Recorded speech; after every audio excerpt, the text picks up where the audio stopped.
Welcome.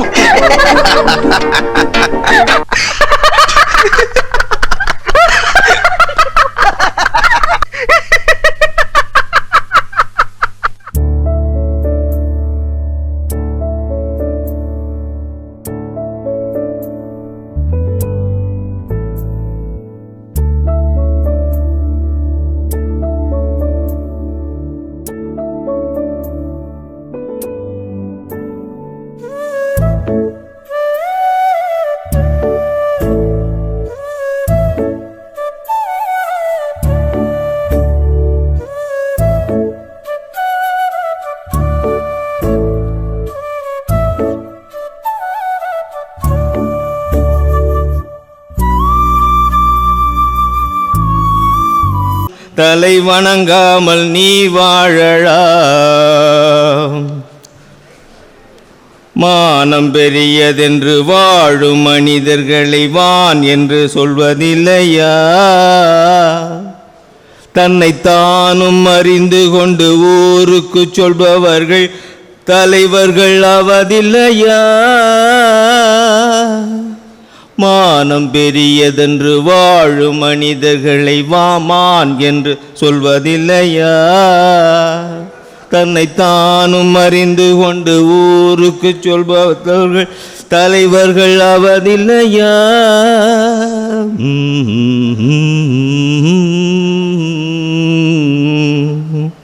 உன்னை அறிந்தால் நீ உன்னை அறிந்தால் உலகத்தில் போராடலாம். உயர்ந்தாலும் தாழ்ந்தாலும் தலை வணங்காமல் நீ வாழலாம்.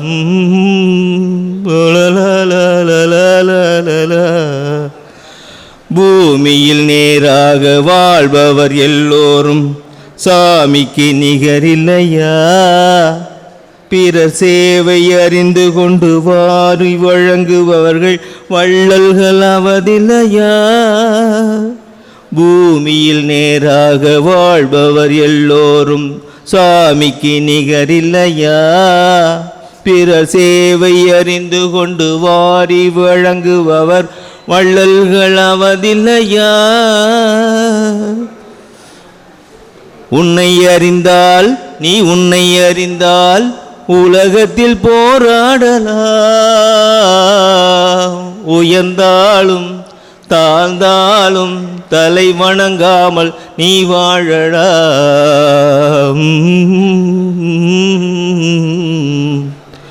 மாபெரும் சபைதனில் நீ நடந்தால் உனக்கு மாலைகள் விழ வேண்டும்.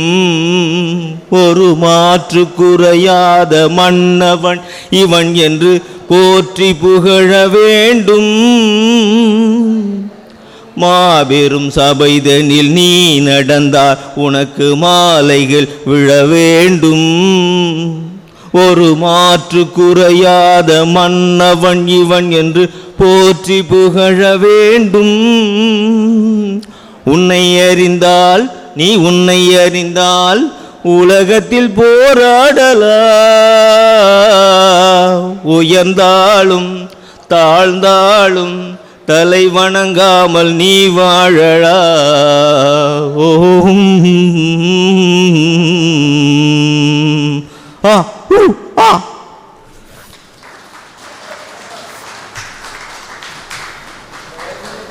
எம்ஜிஆர் பாட்டை பிரமாதமாக பாடிட்டார்.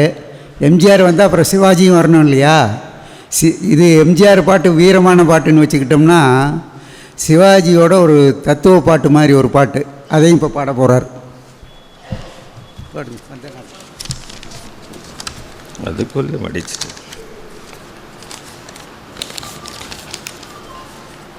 வந்த நாள் முதல் இந்த நாள் வரை, வந்த நாள் முதல் இந்த நாள் வரை வானம் மாறவில்லை. வான்மதியும் மீனும் கடல் காற்றும் மணலும் மண்ணும் நிதியும் சோலையும் மனிதன் மாறிவிட்டான். வந்த நாள் முதல் இந்த நாள் வரை வானம் மாறவில்லை. வான்மதியும் மீனும் கடல் காற்றும் மணலும் கொடியும் சோலையும் மதியும் நதியும் கடல் காற்றும் நதியும் மாறவில்லை. மனிதன் மாறிவிட்டான், மதத்தில் ஏறிவிட்டான்.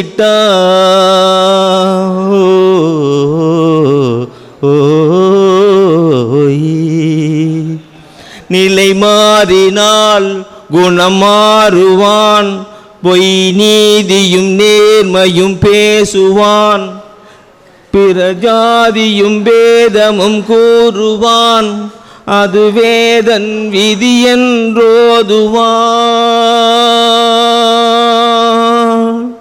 மனிதன் மாறிவிட்டான், மதத்தில் ஏறிவிட்டான். ஓ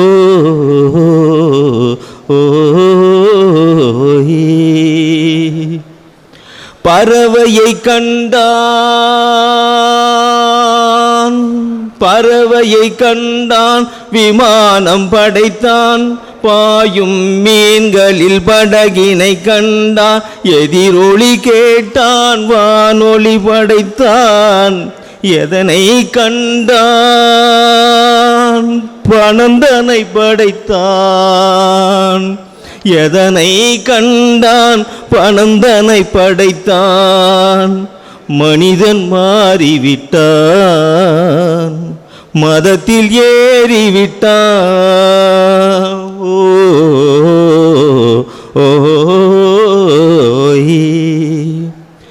இன்பமும் காதலும் இயற்கையின் நீதி, இன்பமும் காதலும் காதலின் இயற்கையின் நீதி, ஏற்ற தாழ்வுகள் மனிதனின் ஜாதி.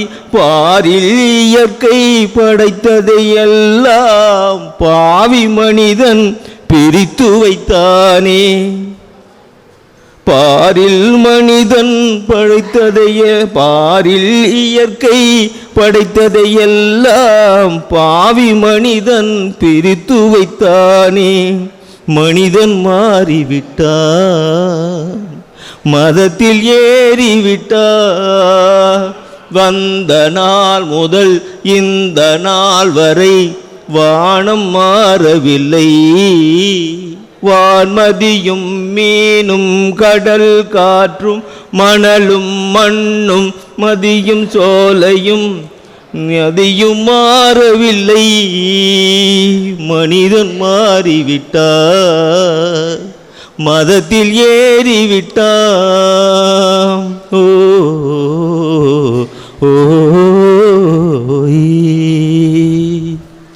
நன்றி நன்றி.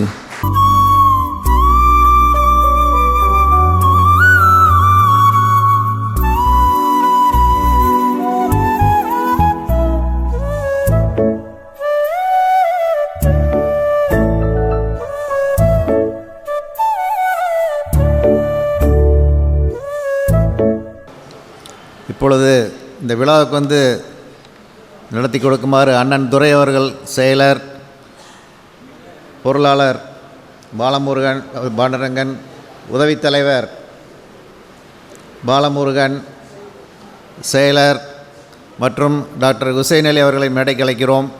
அவருடைய துணைவியார் மிஸ்ஸஸ் ரஃபியா அவர்களை மேடைக்கு அழைக்கிறோம். அவருடைய புதல்வர் டாக்டர் அப்ரார், அவருடைய மனைவி ரேஷ்மா அவர்களை மேடைக்கு அழைக்கிறோம். சுரேஷுங்க வாங்க. Senthilkumar, joint secretary.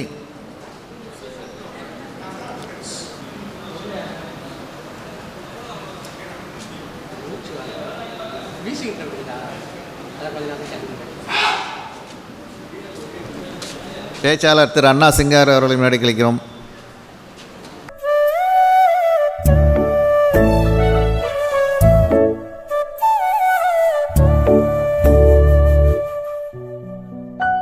தமிழ்த்தாய் வாழ்த்து.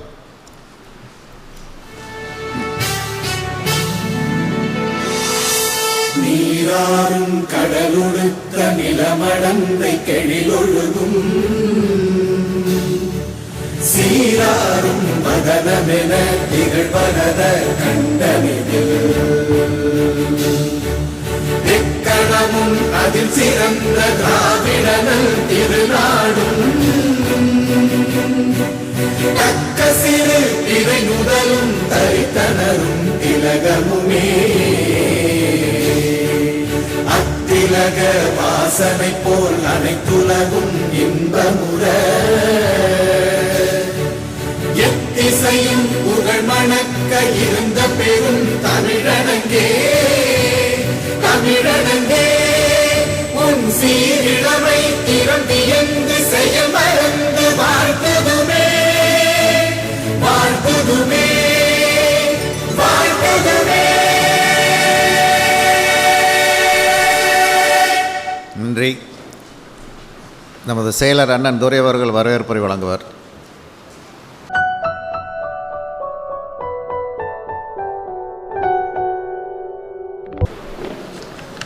தலைவர் உள்ளிட்ட அவையில் உள்ள அனைவருக்கும் எனது கனிவான வணக்கத்தை பணிவாக தெரிவித்துக் கொண்டு உங்கள் அனைவரையும் வருக வருக என்று வரவேற்பதிலே மிகுந்த சந்தோஷமடைகின்றேன். நமது நகைச்சுவை மன்றத்தினுடைய 257வது சிறப்பு கூட்டத்திற்கு இன்றைய தினம் முன்னிலை வகிப்பவர்கள்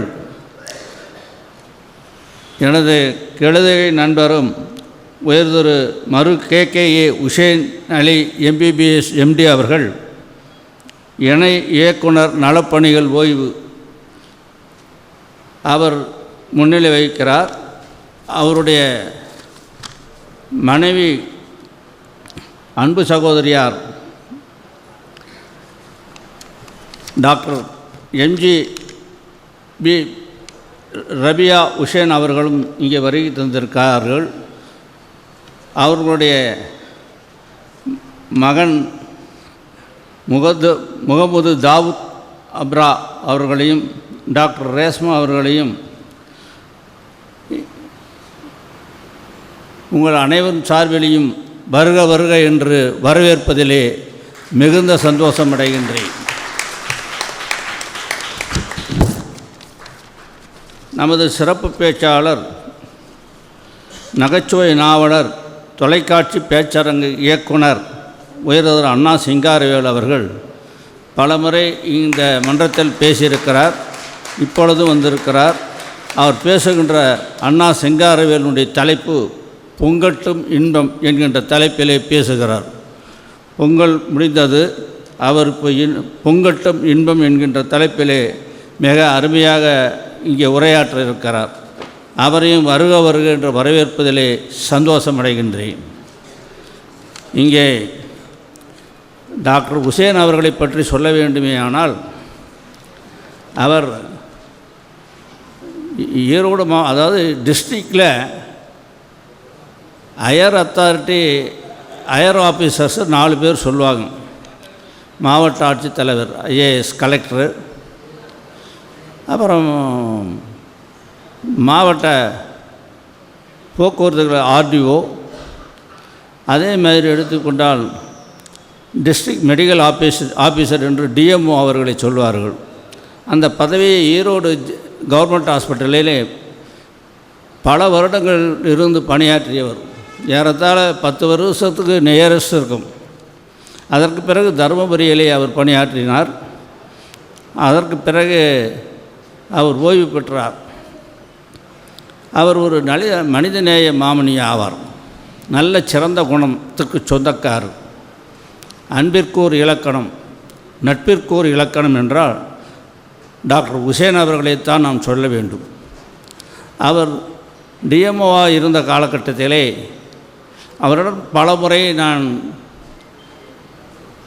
அலைபேசியில் பேசி பலருக்கு உதவும்படி கேட்ட நேரத்தில் உடனே அவருடைய துரை, நீ ஒன்றும் வர வேணாம், நான் எல்லாம் பார்த்துக்கிறேன்னு ரொம்ப சிம்பிள்சிட்டியாக சொல்லுவார், சிம்பிளாக சொல்லுவார். நான் பார்த்துக்கிறேன்னா எல்லாம் அவரே எல்லாம் பார்த்துருவார்.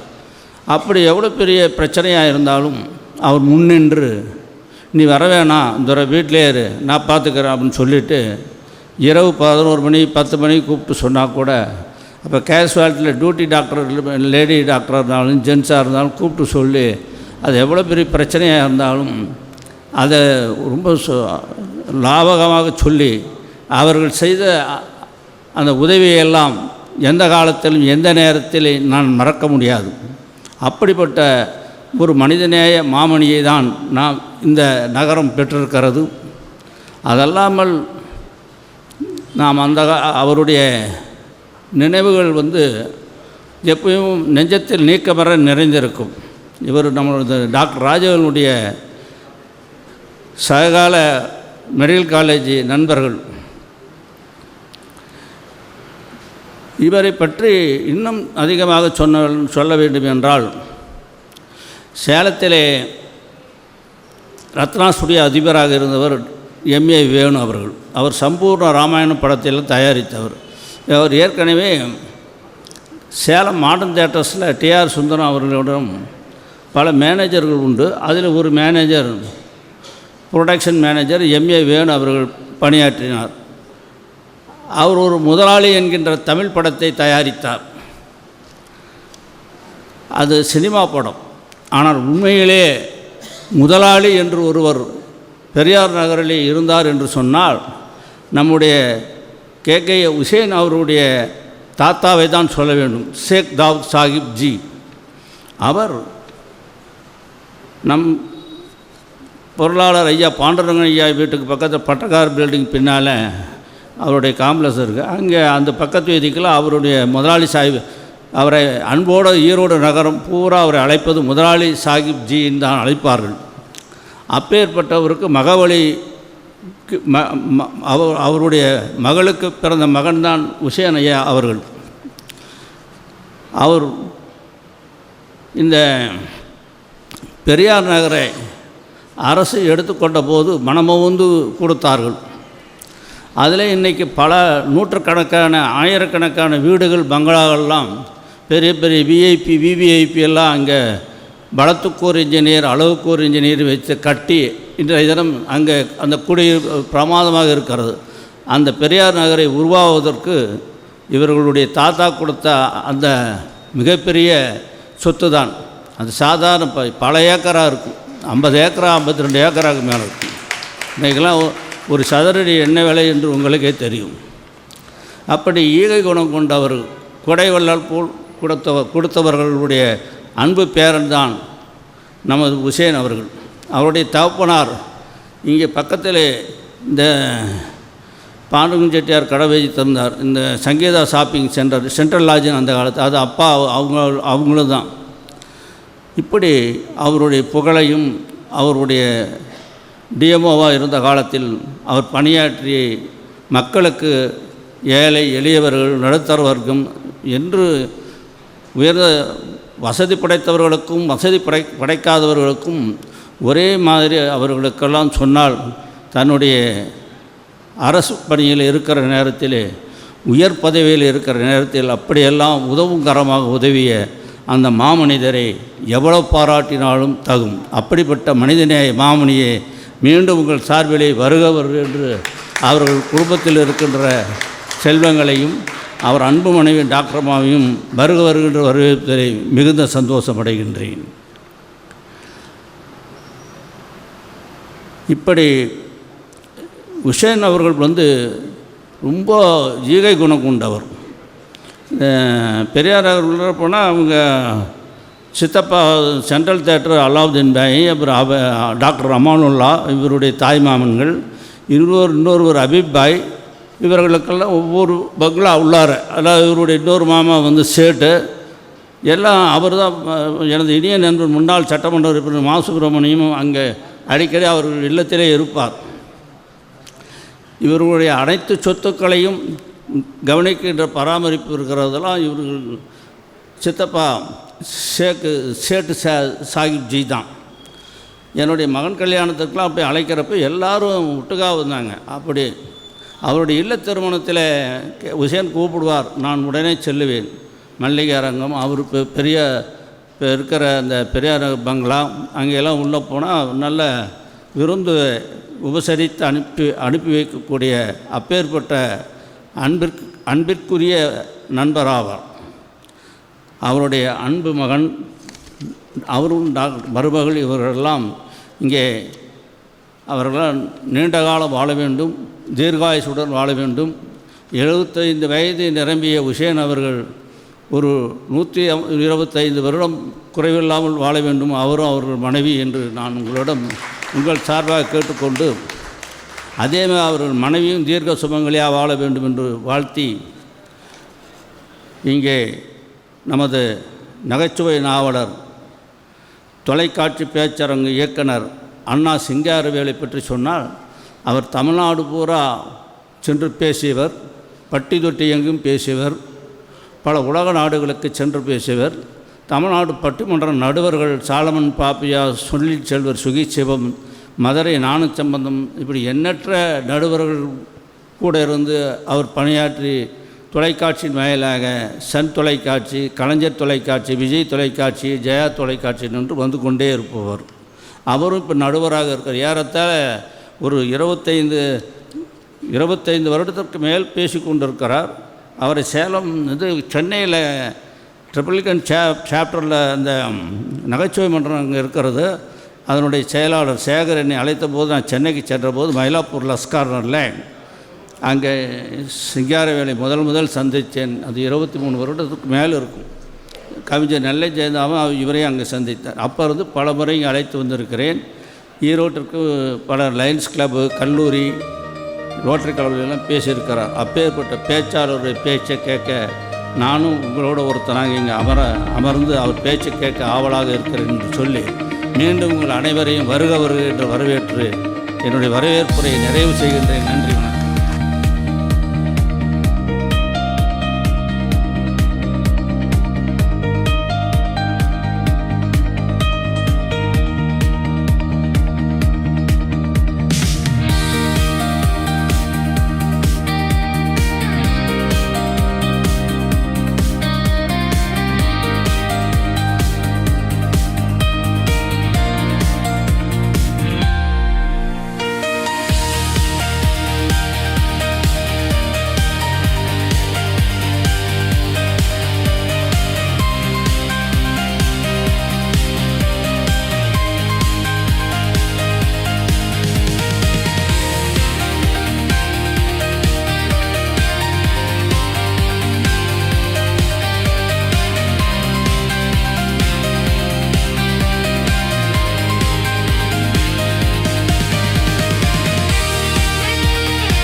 டாக்டர் ஹுசேன் ஐயா அவர்களுடைய பெரிய மகன் அப்துல்லா அவர்கள் ஆவார்.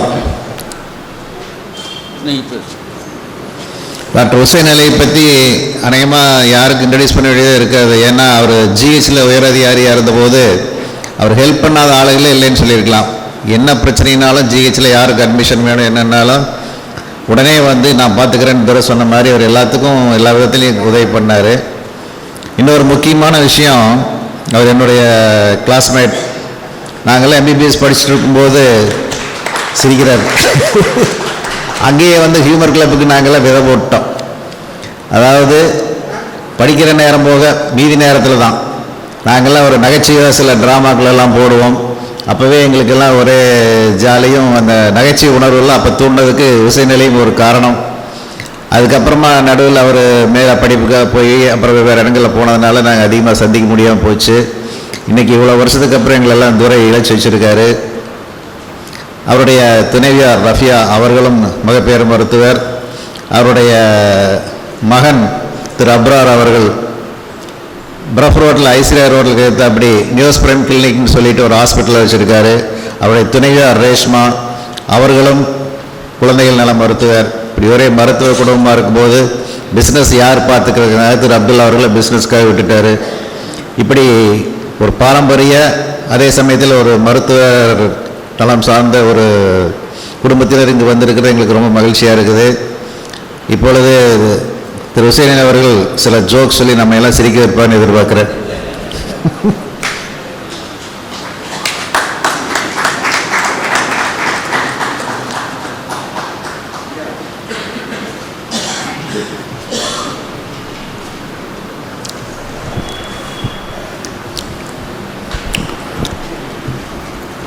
புகழ் அனைத்தும் இறைவனுக்கு.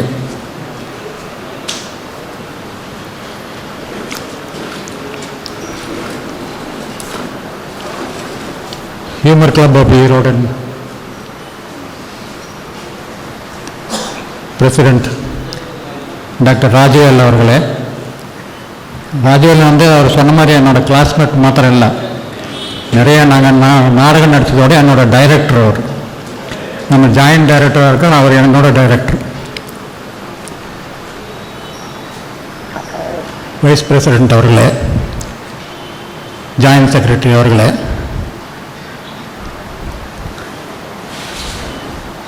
மற்றும் இந்த ஈவெண்ட்டு என்னமோ ஹுசைன்லின் மாதிரி மாற்றிட்டார் துறை செக்ரட்டரி.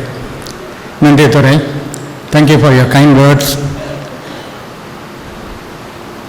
உங்கள் எல்லாரும் சார்பாக இங்கே பேச வந்திருக்கிறார் உயர் திரு அண்ணா சிங்காரவேல் அவர்களை உங்கள் சார்பாகவும் என் சார்பாகவும் வருகிறவர்கள் என்று வரவேற்று அவருக்கு ஒரு தலைப்பு ஒன்று கொடுத்துருக்குறாங்க, பொங்கட்டும் இன்பம். நான் ஒன்று பொங்கலுக்கு பற்றி சொல்கிறேன், சொல்லாமா? அந்த காலத்தில் ரீடர்ஸ் டைரிஸ்ட் எடுத்து பார்த்தீங்கன்னா, laughter is the best medicine அப்படின்னு இருக்கும். எல்லா இதுலேயும் வரும், அதை பற்றி துணுக்குகள் வரும். ஆனால் நிறைய பேர் கேட்டுகிட்டே இருப்பாங்க. இப்போல்லாம் நீங்கள் பார்த்தீங்கன்னா பட்டிமன்றம் அது இதுன்னா இவர் பேசினா கூட ஆதாரம் எங்கே கேட்குறாங்களா? ஆதாரம் எங்கே? ஆதாரம் காட்டுங்க, நான் ஆதாரத்தோடு தான் பேசுகிறேன் அப்படின்னு சொல்லுவாங்க. இதில் ஒரு கிளினிக்கு ஒரு ஊரில், அந்த ஊரில் இருக்கிற கிளினிக்கில் ஒரு டாக்டர் டெய்லி காலையில் ஒரு குழு அமைத்து வாக்கிங் போகிறார், அப்புறம் எக்ஸசைஸ்லாம் பண்ணுறாரு. எதுக்குன்னா ஸ்ட்ரெஸ் குறைச்சிட்டு வந்துட்டு போயிட்டு வந்துட்டு டெஸ்ட் எடுக்கிறார். சில ஹார்மோன் கூடுது, சில ஹார்மோன் குறையுது. என்ன இது சில ஹார்மோன் கூடுது சில ஹார்மோன் குறையுது அப்படின்னு சொல்லிட்டு என்ன பண்ணுறாரு, வேறு மாதிரி ஒரு டெஸ்ட் பண்ணி பார்க்கலாம். Laughter is the best medicine சொல்கிறானுங்க, அது உண்மையான எல்லாம் கேட்குறாங்க, கேட்டுக்கிட்டே இருக்கிறாங்க. நாம் இன்னொரு டெஸ்ட் பண்ணுவோம் அப்படின்னு சொல்லிட்டு அதே குழாமை ஒரு இருட்டு அறையில் அடைத்து விட்டார். அடைச்சிட்டு நம்ம என்எஸ்கே அது என்ன படம், சிரிப்பு பற்றி ஒரு பாட்டு பாடுவார்ல, கலைவாணர் சிரிப்பு அப்படின்ட்டு, அந்த மாதிரி சிரிப்பு மாத்திரம் ஆஹா ஓஹோ ஏ அப்படின்ட்டு கடைசியில் ஆணவ சிரிப்பு வரைக்கும் ஒரு ரூமில் உட்கார வச்சு இது கத்த சொல்கிறாரு. கடைசி வரைக்கும் கத்திட்டு வந்து வெளியே இதே ஹார்மோன் எடுக்கிறார். அவர் எடுத்தா கார்டிசோல் கண்ணிலேயே காணும். கெட்டது நல்லதுன்னு சொல்கிறாங்களே டோபமைன், நல்ல ஹார்மோன் உச்சத்துக்கு போயிடுச்சு. இதுதான் சாட்சி. இதை மற்றபடி உலகெங்கமும் பார்த்தாங்க. எல்லாம் பார்த்து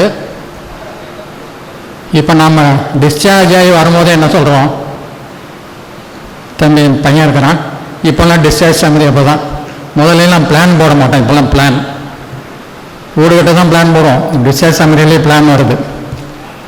இந்த பிளான் என்னன்னா கடைசியில் போட்டிருப்பான், வாழ்முறை மாற்றம் அப்படின்னு. என்ன மாற்றம்? நீ நடக்கிற போகிற வர அதெல்லாம் விட்டுரு, ஆனால் இன்பமாக இறைய. முஹம்மது நபி ஸல்லல்லாஹு அலைஹி வஸல்லம் அவர்கள் சொல்கிறாங்க, ஸ்மைல் இட் இஸ் அ சுன்னா அப்படின்னு நீங்கள் நிறைய பார்த்துருப்பீங்க. ஸ்மைல் பண்ணுங்க, சிரிங்க அப்படின்னு சொல்லுவாங்க. இதுலாம் போயிட்டு வந்துட்டு இருக்கும்போது சரி இது எப்படி பார்க்கறது அப்படின்னா, ராஜவேல் அவங்க சொன்னார், நாமெல்லாம் ஒன்றா இருந்தோம், ஒன்றா பார்த்தோம், பேசணும், பழகணும். இந்த படித்தவங்கிற தவிர நான் மற்றதெல்லாம் ஒத்துக்கிறேன். மற்ற நேரத்தில் இல்லை, எல்லா நேரத்துலையும் நாங்கள் ஜோக்காக தான் இருப்போம். இப்போ வீட்டில் டைனிங் டேபிளில் உட்காந்து பேசுங்க சரிங்கன்னு சொல்கிறாங்க. அதெல்லாம் சில சமயம் தாறுமாறாக ஓடிடும். நமக்கு என்னன்னா, நம்மோட வயசுக்கு ஒத்த அதே வேவ்லென்த் இருக்கிற மக்களோடு நானும் ராஜவேலும், எங்கள் வீட்டில் ஜார்ஜுன்னு ஒருத்தர் இருப்பார், ராஜவேலுக்கு தெரியும். சந்திரமோகன் ஒருத்தர் இருப்பார். அவங்கெல்லாம் ஒன்றா சேர்ந்தோம்னா அன்னைக்கு தீபாவளி தான், பட்டாசு தான், இப்படியே இருக்கும். அவர் ஒரு ஜோக் சொல்லுன்னாரு, நானும் அவர் தான் டைரக்ட் பண்ணுறாரு அந்த படத்தை, அந்த நாடகத்தை. என்ன பேர் வைக்கலாம் அந்த நாடகத்துக்கு? ராஜவேல் அப்படின்னா பாட்டிக்கு கொடுத்த பழம் அப்படின்னு வச்சுட்டார். பாட்டிக்கு கொடுத்த பழமா? அதாவது அவையார் கதை ஒரு வேறு மாதிரி மெடிக்கல் டேர்மில் சொல்கிறாரு. உடனே பிரின்ஸ்பல் ரூம் கூப்பிட்டார். என்னப்பா நான் காலேஜ் நினைச்சிட்ருக்கிறீங்க, என்ன நினைச்சிருக்கிறீங்க, இதெல்லாம் பண்ணக்கூடாது, கட் பண்ணுவேன் அப்படி. சரின்னு கட் பண்ணிட்டாங்க. அப்போ நீங்கள்லாம் உங்களோட வயதுக்கு ஒத்தவரோட, வயசுக்கு கீழே இருந்தாலும் சரி அவங்களோடையும் சரி, உங்கள் வேவ்லென்த்தில் இருக்கிறவங்களோட நீங்கள் கூடி குழாவி இது மாதிரி சிரித்து கொஞ்ச நேரமாவது இருந்தீங்கன்னா அது உங்களுடைய ஹார்மோன்களை மிக உயரத்துக்கு கொண்டு போய் உங்கள் வாழ்வு சிறக்க, உங்களது நோயை தவிர்க்க இருக்கும். ஐயோ எல்லா பக்கமும் சிரிக்கக்கூடாது, டாக்டர்லாம் எல்லா பக்கமும் சிரிச்சிட்டே இருக்க முடியாது. டாக்டர் போய் பேஷண்ட்டுக்கிட்ட, அண்ணே உங்களுக்கு ரொம்ப பிபி ஏறி இருக்குது, உங்களோட ஹாஸ்ய சிந்தனை போல் உங்களுக்கு ஏறி இருக்குது அப்படின்னு சொல்ல முடியுமா? அது மாதிரி medicine, laughter is the best medicine. ஆனாலும் மாத்திரை சாப்பிட்ணும். ஆனாலும் நீ மாத்திரை சாப்பிட்டு தான் வேணும். லாஃப்டர் எவ்வளோ பெரிய நல்ல மருந்தாலும் கூட சாப்பிட்டு தான் இருக்கணும். இது ஒரு அட்ஜுவன்ட். எப்படி ஒரு கூட்டணியில் எல்லாரும் சேர்ந்து அவர்கள் பங்கை கொடுக்கிறார்களோ அதுபோல் இந்த லாஃப்டரும் உதவி செய்யும் என்பதை கூறிக்கொண்டு துரை அவர்கள் இந்த ஈவெண்ட்டே என்னோட ஈவெண்ட்டு மாதிரி மாற்றிக்கிட்டாரு. பொங்கறதுக்காக தம்பி அண்ணா அவர்களை தொடருமாறு கேட்டுக்கொண்டு வாய்ப்பளித்த அத்தனை நல்ல உள்ளங்களுக்கும் நன்றி கூறி விடைபெறுகிறேன். நன்றி, வணக்கம்.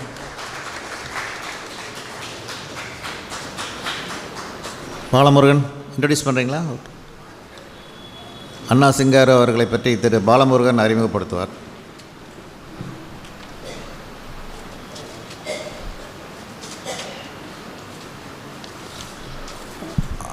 அனைவருக்கும் எனது பணிவான வணக்கங்களை தெரிவித்துக் கொள்கிறேன். என்ன ஒரு விஷயம்னு கேட்டிங்கன்னா,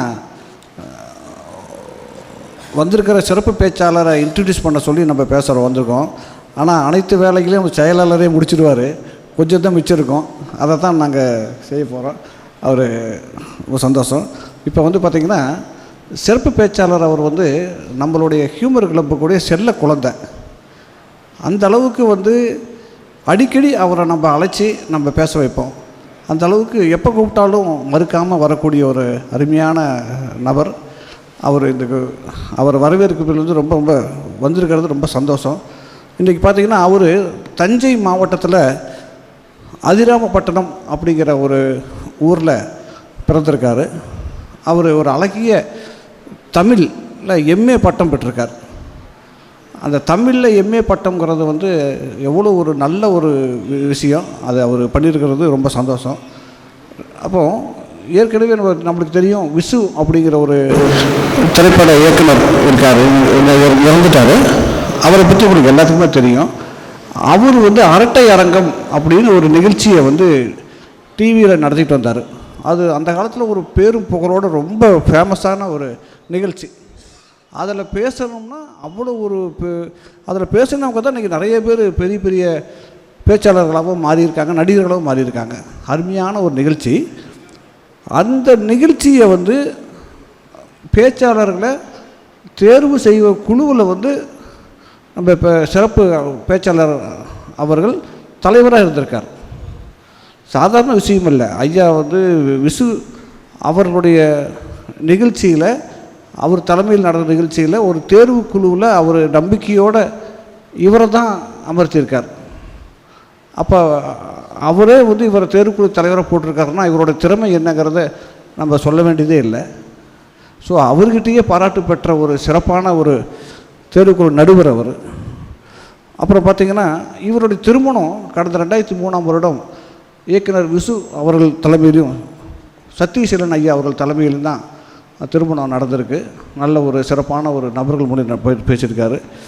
இன்றைக்கி பார்த்திங்கன்னா, தமிழ்நாட்டில் பேச்சரங்கம் அப்படின்னு சொல்லிட்டு ஒன்று நடத்தணும் அப்படின்னு சொன்னால் எல்லாத்தோடைய மனசுலையும் முதல்ல அதை ஒருங்கிணைக்கிறது, அந்த நிகழ்ச்சியை நடத்தி முடிக்கிறது, ஆரம்பித்து முடிக்கிறது அப்படிங்கிறத பொறுப்பை யார்கிட்ட ஒப்படைக்கலான்னு சொல்லி இன்றைக்கி தமிழ்நாட்டில் எல்லாத்து மனத்துலேயும் இருக்கிறவர் நம்ம சிங்கர்வல்சன் சார் ஐயா, அண்ணா சிங்கர்வல்சன் சார் பேர் தான். அவரை தான் முதல்ல கூப்பிடுவாங்க. அவர் இந்த மாதிரி நிறைய பேர், ஏகப்பட்ட பேரை சொல்லலாம். அவங்களுடைய பேச்சாளர்களை சார் தான் ஒருங்கிணைச்சி அந்த விழாவை சிறப்பாக நடத்தி முடிச்சிருக்காரு. அந்த வகையில் ஒரு 20-30 பேர் இருக்காங்க. அந்த மாதிரி முக்கியமானவங்களையெல்லாம் அவ்வளோ பெரிய விஐபிகளையும் திறமையானவர்களையும் ஒருங்கிணைச்சி ஒரு நிகழ்ச்சி நடத்துறதுங்கிறது சாதாரண விஷயம் இல்லைங்க.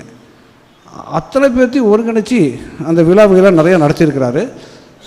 இவர் 15 வெளிநாட்டுகளுக்கு சென்று நம்மளுடைய பேச்சாற்றல்களை பேசியிருக்கிறார் நல்லபடியாக. டெல்லி தமிழ் சங்கத்தில் இவர் 9 முறை அழைச்சிருக்காங்க. இப்போ நாம் எப்படி இவர் அடிக்கடி கூப்பிட்றோமோ அந்த மாதிரி டெல்லியில் தமிழ் சங்கத்தில் சாரை 9 முறை தொடர்ந்து அழைச்சி அவரை பேச வச்சுருக்காங்க. அப்படின்னா அவருடைய சிறப்பு என்னன்னு நம்ம பார்க்கலாம்.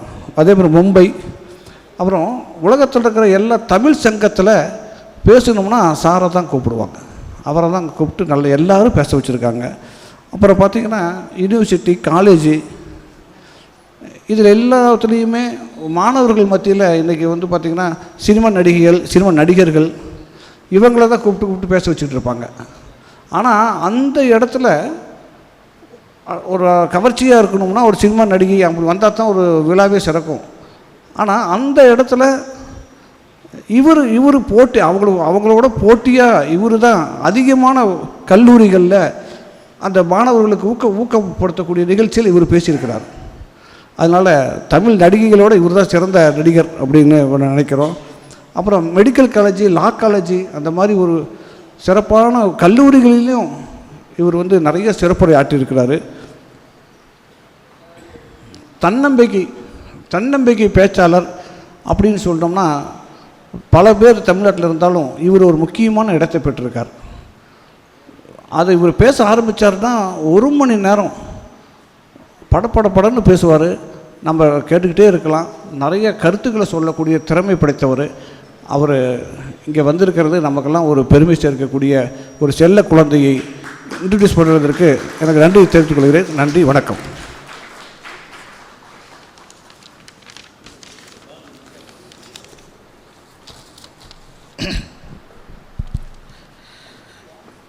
எண்ணிய முடிதல் வேண்டும், நல்லவே எண்ணல் வேண்டும், திண்ணிய நெஞ்சம் வேண்டும், தெளிந்த நல் அறிவு வேண்டும். சிறப்போடும் பெருமையோடும் இங்கே நடைபெற்று கொண்டிருக்கிற ஈரோடு நகைச்சுவை மன்றத்தினுடைய 257வது சிறப்பு கூட்ட நிகழ்ச்சிக்கு வருகை இருந்திருக்கிறவங்க அத்தனை பேருக்கும் என்னுடைய பணிவான நன்றியையும் வணக்கத்தையும் தெரிவித்துக் கொள்கிறேன். நல்ல ஒரு உற்சாகமான கைத்தட்டலோடு தொடங்கிடலாம். அவங்க சார் சொன்ன மாதிரி ஈரோடு நகைச்சுவை மன்றத்தினுடைய செல்லப்பிள்ளை அப்படிங்கிறத தாண்டி ஒரு நிலைய வித்வான் மாதிரி கிட்டத்தட்ட 8-9 முறைக்கு மேலே இங்கே வந்து நான் பேசியிருக்கேன். எப்போதுமே பேச்சாளர்களுக்கு கேட்குறவங்களுக்கு முன்னால் அது எவ்வளோ பேருன்னு முக்கியம் இல்லை, 100 பேரா 200 பேரான்னு இல்லை, கேட்குறவங்களுக்கு மத்தியில் பேசுகிறது தான் பேச்சாளருக்கு பெருமை. அந்த பெருமை எப்போதுமே நகைச்சுவை மன்றம், ஈரோடு நகைச்சுவை மன்றம் தரும் என்கிற உற்சாகத்தோடு இங்கே வந்திருக்கிற சிறப்பு விருந்தினர் முன்னிலை பொறுப்பேற்றிருக்கக்கூடிய மரியாதைக்குரிய உயர் திரு மருத்துவர் KK உசேன் அலி ஐயா அவர்களுக்கு ஒரு நல்ல கைத்தட்டல் மூலமாக நன்றியை தெரிவிச்சுக்கிறோம். ஒரு உயர் பொறுப்பிலிருந்து இருந்தவர், அவருடைய குடும்பமே மருத்துவ குடும்பமாக இருக்கிறது ரொம்ப சந்தோஷமாக இருக்குது. சமுதாயத்துக்காக அர்ப்பணிச்சுக்கிற ஒரு குடும்பமாக. அவங்க என்கிட்ட கேட்டாங்க, உங்கள் பேர் வந்து அண்ணா சிங்காரவேல்னு இருக்கு, அண்ணா அப்படிங்கிறது என்ன அப்படின்னு கேட்டாங்க. அண்ணாங்கிறது நிறைய பேர் வந்து கேட்பாங்க என்கிட்ட, உங்களுக்கு அண்ணாதுரையை பிடிக்குமா, அறிஞர் அண்ணாவுக்காக அந்த பேரை வச்சுட்டிங்களான்னு ஆமான்னு சொல்லிவிடுவேன். ஆனால் நிஜம் என்னென்னா எங்கள் அப்பா பேர் அண்ணாமலை, என் பேர் சிங்காரவேல். அண்ணா சிங்காரவேல்னு அப்படி வச்சுட்டேன். இதில் இன்னொரு சந்தோஷம் என்ன தெரியுங்களா, தமிழ்நாட்டுக்கு தமிழ்நாடுன்னு பேர் வைக்கணும்னு போராடினவர் சிந்தனை சிற்பி சிங்காரவேலர், தமிழ்நாடுன்னு பேர் வச்சவர் அறிஞர் அண்ணா. 2 பேரையும் நான் வச்சுருக்கேன்.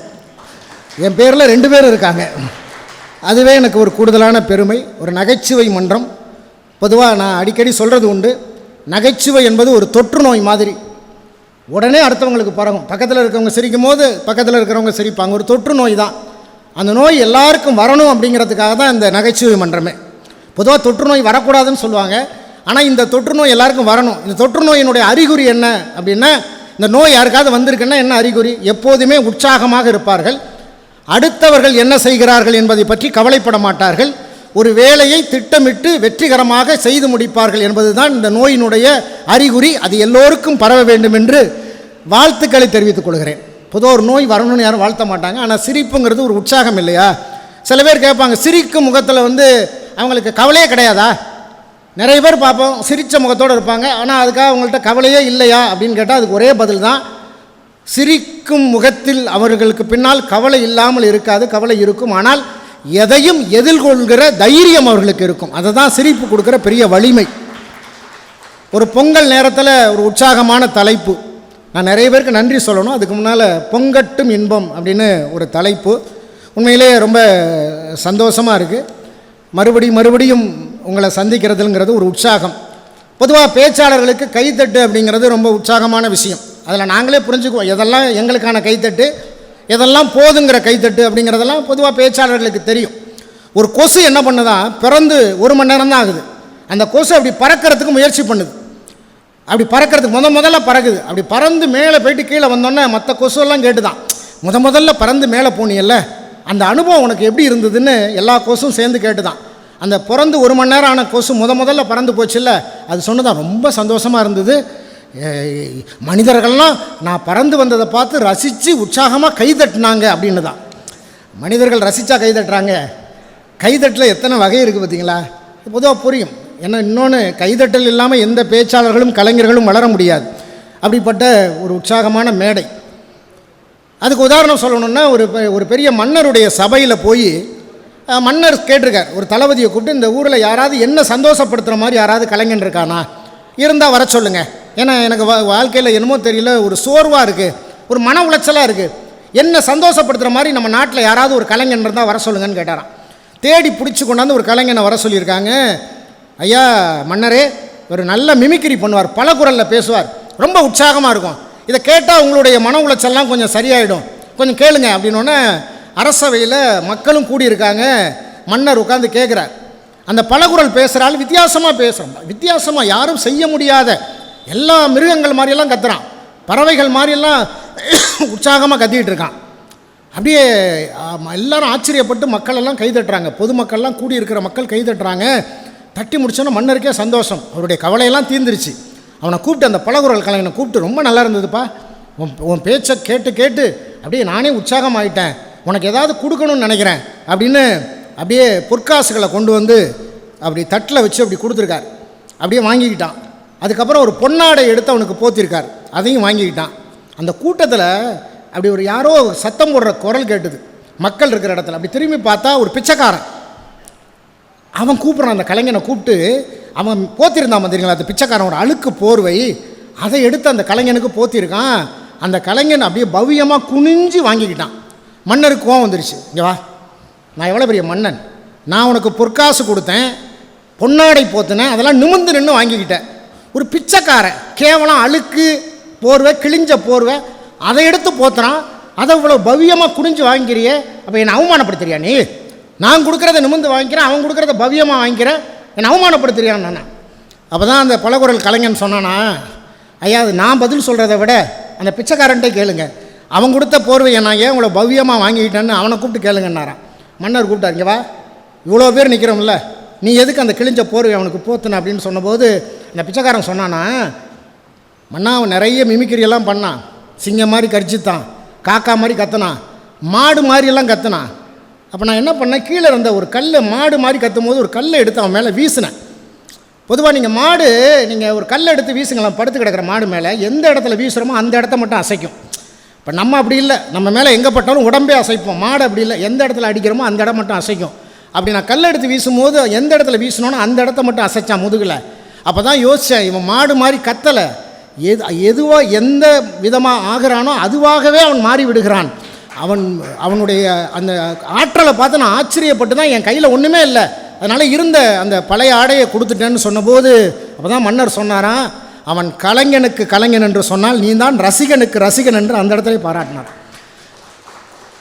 வாழ்க்கையில் எதையுமே நம்ம குறைச்சி மதிப்பிட முடியாதுங்கிறதுக்கு எத்தனையோ விஷயங்கள் நம்ம பார்க்குறோம். இப்போ புத்தாண்டு கடந்து வந்தோம், பொங்கலை கடந்து வந்திருக்கோம், இப்போ அடுத்தடுத்து தொடர்ந்து பார்த்தா உண்மையிலேயே தமிழர்களுக்குத்தான் எத்தனையோ பண்டிகை, மாதம் முழுக்க பண்டிகை, நிலா காலம் எல்லாம் விழா காலம்னு சொல்கிற மாதிரி நமக்கு பண்டிகை. ஆனால் அதெல்லாம் இன்றைக்கி எப்படி மாறி போச்சுங்கிறது கொஞ்சம் வருத்தமாக இருக்குது. எல்லாமே காலத்துக்கு தகுந்த மாதிரி ஓடிக்கிட்டு இருக்கோம்.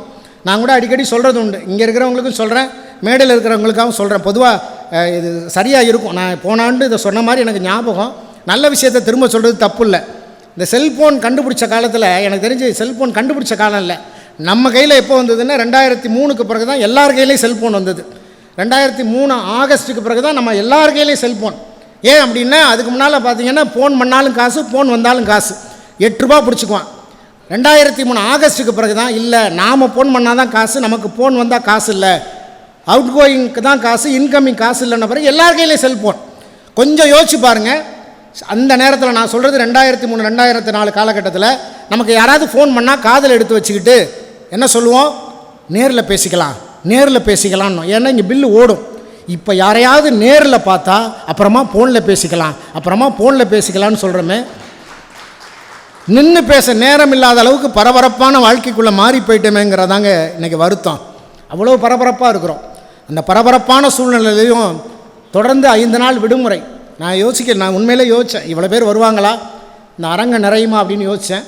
உண்மையிலேயே இத்தனை பேர் இந்த நேரத்தில் வந்து கேட்குறீங்க அப்படின்னா, இந்த அரங்கத்தில் பேசுவது, இந்த ஈரோடு நகைச்சுவை மன்றத்தில் பேசுவதுங்கிறது எனக்கு ஒரு மேடையில் பேசுகிற மாதிரி இல்லை, ஒரு உறவுக்காரங்க வீட்டு விசேஷத்துக்கு வந்து பேசுகிற மாதிரியே உணர்வோடு இந்த மேடையில் நிற்கிறேன். இந்த நகைச்சுவை மன்றத்தினுடைய தலைவர் மரியாதைக்குரிய டாக்டர் ராஜவேல் ஐயா அவர்களுக்கு உங்கள் கைத்தட்டல் மூலமாக நன்றியை சொல்லி, துணைச் செயலாளராக இருக்கக்கூடிய மரியாதைக்குரிய இனிய நண்பர் பாலமுருகன் ஐயா அவர்களுக்கும் சுரேஷ்குமார் அவர்களுக்கும் அவங்களுக்கும் நல்ல கைத்தட்டலை கொடுத்து, அவங்க மேடையில் நான் அறிமுகப்படுத்தும் போது சொன்ன மாதிரி கிட்டத்தட்ட ஒரு 25 ஆண்டுகள் இருக்கும்னு நினைக்கிறேன். சென்னையில் ஒரு நகைச்சுவை மன்றத்தில் நான் பேசுவதற்காக வந்தபோது ஐயாவை சந்தித்தேன், துரை ஐயாவை சந்தித்தேன். கிட்டத்தட்ட 25 ஆண்டுகள் இருக்கும். அதில் டாக்டர் மாத்ருபூதமும் சிறப்பு விருந்தினராக கூட கலந்துக்கிட்டார். நான் நெல்ல ஜெயந்தாவில் அதில் பேசணும், அங்கே தான் சந்தித்தேன். அதுக்கு பிறகு தொடர்ந்து அவருடைய நட்பு இந்த பகுதி முழுக்க பல கல்லூரி பள்ளி மேடைகளில் என்னை பெருமையோடு அறிமுகப்படுத்தி இந்த நகைச்சுவை மன்றத்தினுடைய செயலாளர் துரை ஐயா அவர்களுக்கும் உங்கள் கைத்தட்டல் மூலமாக நன்றியை சொல்லி, இணைச் செயலாளர்கள் மரியாதைக்குரிய செந்தில்குமார் சார் அவர்களுக்கும் மரியாதைக்குரிய பொன்னுரங்கம் ஐயா அவர்களுக்கும் உங்கள் கைத்தட்டல் மூலமாக மொத்தம் அந்த பொறுப்பாளர்கள் எல்லாருக்கும் சேர்ந்து ஒரு கைத்தட்டலை நம்ம கொடுத்துடலாம். உண்மையிலே ஆச்சரியமாக இருக்குது.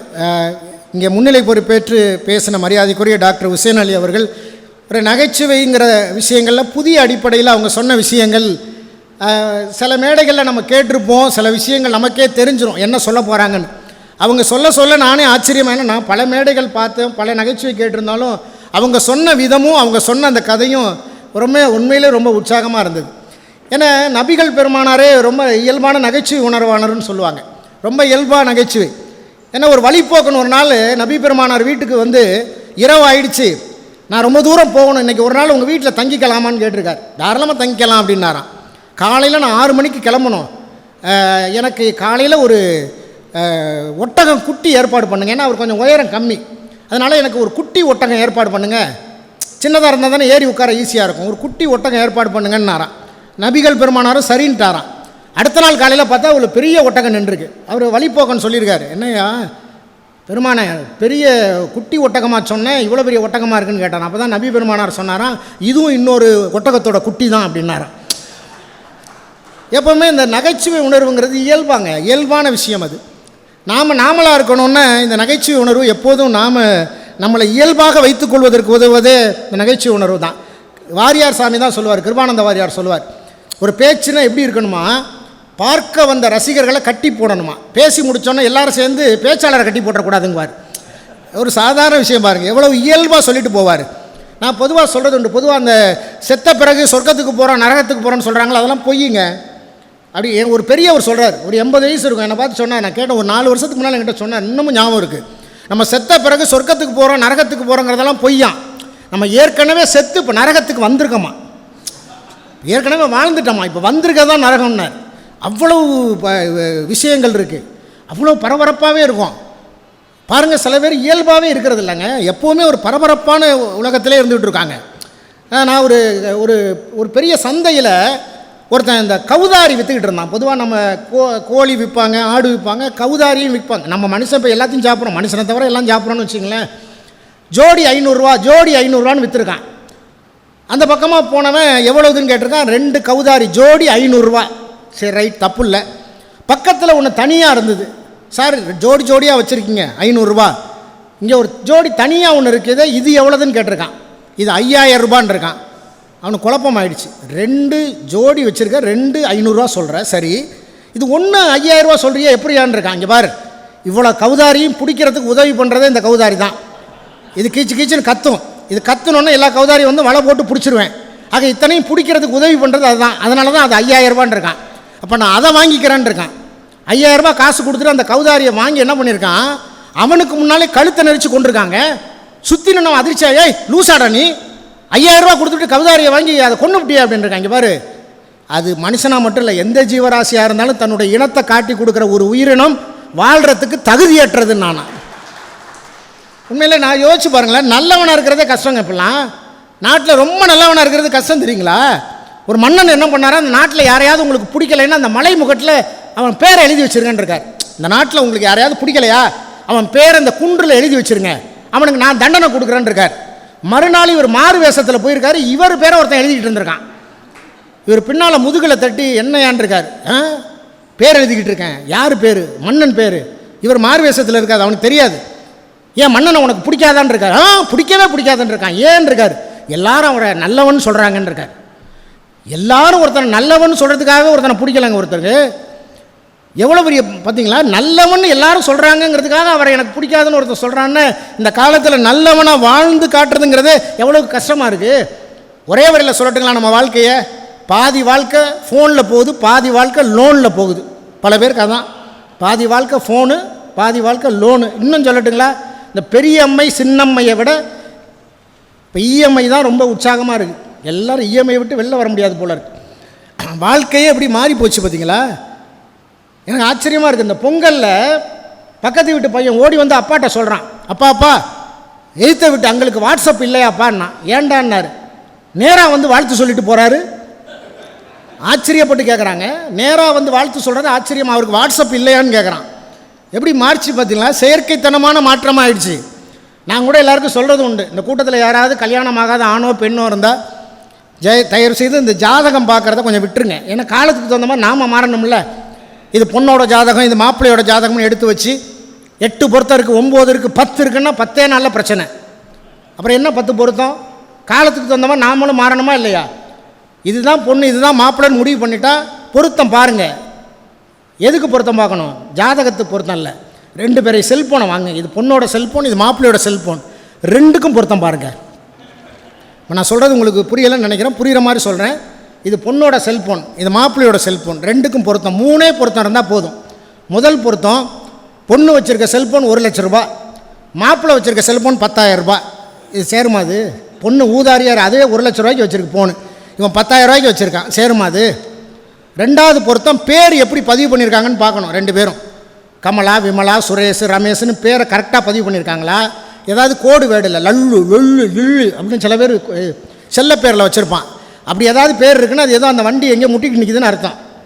3வது பொருத்தம் தான் முக்கியமான பொருத்தம். இந்த 1 வருஷத்தில் இவங்க நம்பரை எத்தனை தடவை மாற்றிருக்காங்கன்னு பார்க்கணும். இந்த 1 வருஷத்தில் ஒரு தடவை கூட நம்பரை மாற்றலையா, கொஞ்சம் பொருத்தம் இருக்குன்னு கல்யாணம் பண்ணி வைக்கலாம். உண்மையில் காலத்து வந்த மாதிரி நம்ம மாறுறது தப்பு இல்லை. இல்லை சரியாக இருந்தால் கைதட்டுங்க, தப்பு இல்லை.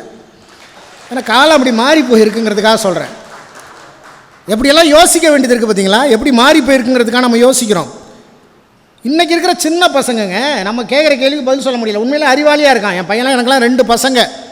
அவன் கேட்குற கேள்விக்கெல்லாம் நான் பதில் சொல்ல முடியல. அறிவாளி. நாம் எப்போவுமே நினச்சிட்டு இருப்போம் நாம தான் அந்த தலைமுறை தான். இல்லை, இந்த தலைமுறை வேறு லெவலில் போயிட்டுருக்கா.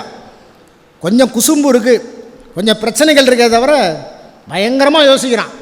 என் சின்ன பையன் 13 வயசு தான் இருக்கும். என்கிட்ட ஒரு நாள் வந்து கேட்டான், அப்பா நீங்கள் எங்கே பிறந்தீங்கன்னா? ஏன்னா அதிராமண்ணத்தில் பிறந்தேன்டான்னு. அம்மா எங்கே பிறந்தாங்கன்னு கேட்டான். அம்மா திருத்துறைப்பூண்டியில் பிறந்தாங்கடான்னு. அண்ணன் எங்கே பிறந்தான்னு கேட்டான். அண்ணன் தஞ்சாவூரில் பிறந்தான்னு. நான் எங்கே பிறந்தேன்னு கேட்டான். நீ பட்டுக்கோட்டையில் பிறந்தடான்னு. 4 பேர் 4 ஊரில் பிறந்துட்டு எப்படி ஒரே வீட்டுக்குள்ளே வந்தோம்னு கேட்குறான். கொஞ்ச நேரம் எனக்கே மண்டை குழம்பிடுச்சு. இதுக்கு நான் எப்படி பதில் சொல்கிறது? ரொம்ப யோசிக்கிறான் அன்றைக்கெல்லாம். அதுக்கு உண்மையிலே இவர் தான் சொல்லுவார். நீங்கள் படிக்கிற காலத்தில், எனக்கு இந்த 7வது படிக்கிற காலத்தில் பரீட்சை நேரம் வாத்தியார் உள்ளே வந்து கேட்டீங்க, முக்கியமான கேள்விடா, காலாண்டு பரீட்சை. காலாண்டு பரீட்சைன்னு அசால்ட்டாக இருக்காத, கண்டிப்பாக வரும் பரீட்சையில். வானொலியை கண்டுபிடித்தது யார் அப்படின்னு கேட்டால் மார்க்கோனின்னு எழுதினார். ஏன்னா அறிவியல் வாத்தியார். பையன் மனப்பாடம் பண்ணிட்டான். மார்க்கோனி மார்க்கோனி மார்க்கோனின்னு மனப்பாடம் பண்ணிட்டான். தமிழாசிரியர் வந்தார், முக்கியமான கேள்வி, திருக்குறளை எழுதியது யாருன்னு கேட்டால் திருவள்ளுவர்னு எழுதினார். அதையும் மனப்பாடம் பண்ணிட்டான். திருவள்ளுவர் திருவள்ளுவர் திருவள்ளுவர்னு. ஆங்கில ஆசிரியர் வந்தார், முக்கியமான கேள்வி கண்டிப்பாக வரும், வாய்ஸ் எத்தனை வகைப்படும் கேட்டால் 2 வகைப்படும், ஆக்டிவ் வாய்ஸ் பேசி வாய்ஸ்னு எழுதினார். அதையும் மனப்பாடம் பண்ணிட்டான். வரலாறு ஆசிரியர் வந்தார், 1ஆம் பானிப்பட்டு போர் எப்போ நடந்ததுன்னா 1526ஆம் ஆண்டு 1ஆம் பானிப்பட்டு போர் நடந்ததுன்னு எழுதினார். அதையும் மனப்பாடம் பண்ணிட்டான். எல்லாத்தையும் மனப்பாடம் பண்ணிட்டான். ஆசிரியர்கள் சொன்ன மாதிரியே எல்லாமே பரீட்சையில் வந்துருச்சு.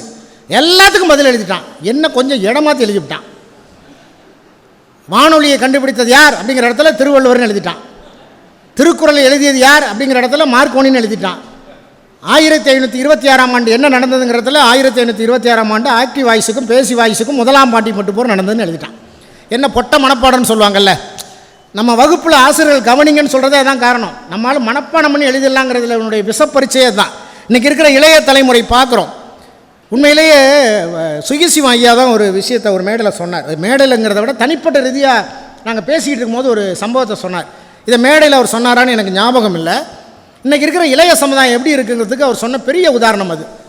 அவரை பார்த்து காரைக்குடியிலேருந்து 2 தம்பதிகள், அவர் வார்த்தையில் சொல்லணும்னா செட்டியார் குடும்பம், அந்த தம்பதிகள் வந்து அவரை பார்த்து எங்களுக்கு 60ஆம் கல்யாணம் நடக்குது, எங்களை வாழ்த்தி பேசணும்னு ஐயாவை கூப்பிட்ருக்காங்க. தாராளமாக வரேன்னே அப்படின்னு இருக்கார். என்ன உங்களுக்கு நாங்கள் தட்சணை கொடுக்கணும்னு கேட்டிருக்காங்க, அதையும் சொல்லியிருக்கார். அவங்க ஓகேன்னு சொல்லிவிட்டு தேதியெல்லாம் கொடுத்துட்டு ஒரு கேள்வி அவர்கிட்ட கேட்டிருக்காங்க. ஐயா, நீங்கள் வந்து எங்களை வாழ்த்தி பேசிடுவீங்க, எங்களை வாழ்த்தி பாடுற மாதிரி யாராவது இளைஞர்கள் இருக்காங்களா? யாராவது சின்ன பசங்க உடனே இட்டு கட்டி அப்படியே எங்கள் அந்த இடத்துக்கு தகுந்த மாதிரி பாட்டு பாடுறதுக்கெல்லாம் நிறைய இளைஞர்கள் இருப்பாங்களே, உங்களுக்கு தெரிஞ்ச அப்படி ஏதாவது இளைஞர்கள் இருக்காங்களான்னு சொல்லும்போது சுகிசிவம் ஐயா சொன்னாராம், மயிலாப்பூரில் ஒரு பையன் இருக்கான், ஒரு 28 வயசு தான் இருக்கும். உண்மையிலே இதை கொடுத்துட்டோம்னா நீங்கள் பத்திரிக்கையை கையில் கொடுத்துட்டா போதும், அப்படியே இட்டு கட்டி அவ்வளோ அழகாக பாடுவான், நல்லா வாழ்த்தி பாடுவான், அவனை கூப்பிடுங்க சரியாக இருக்கும்னு இவர் சிபாரிசு பண்ணியிருக்கார். உடனே அவங்க கேட்டிருக்காங்க, அந்த பையனுக்கு எவ்வளோ சன்மானம் கொடுக்கணும்னு கேட்டிருக்காங்க.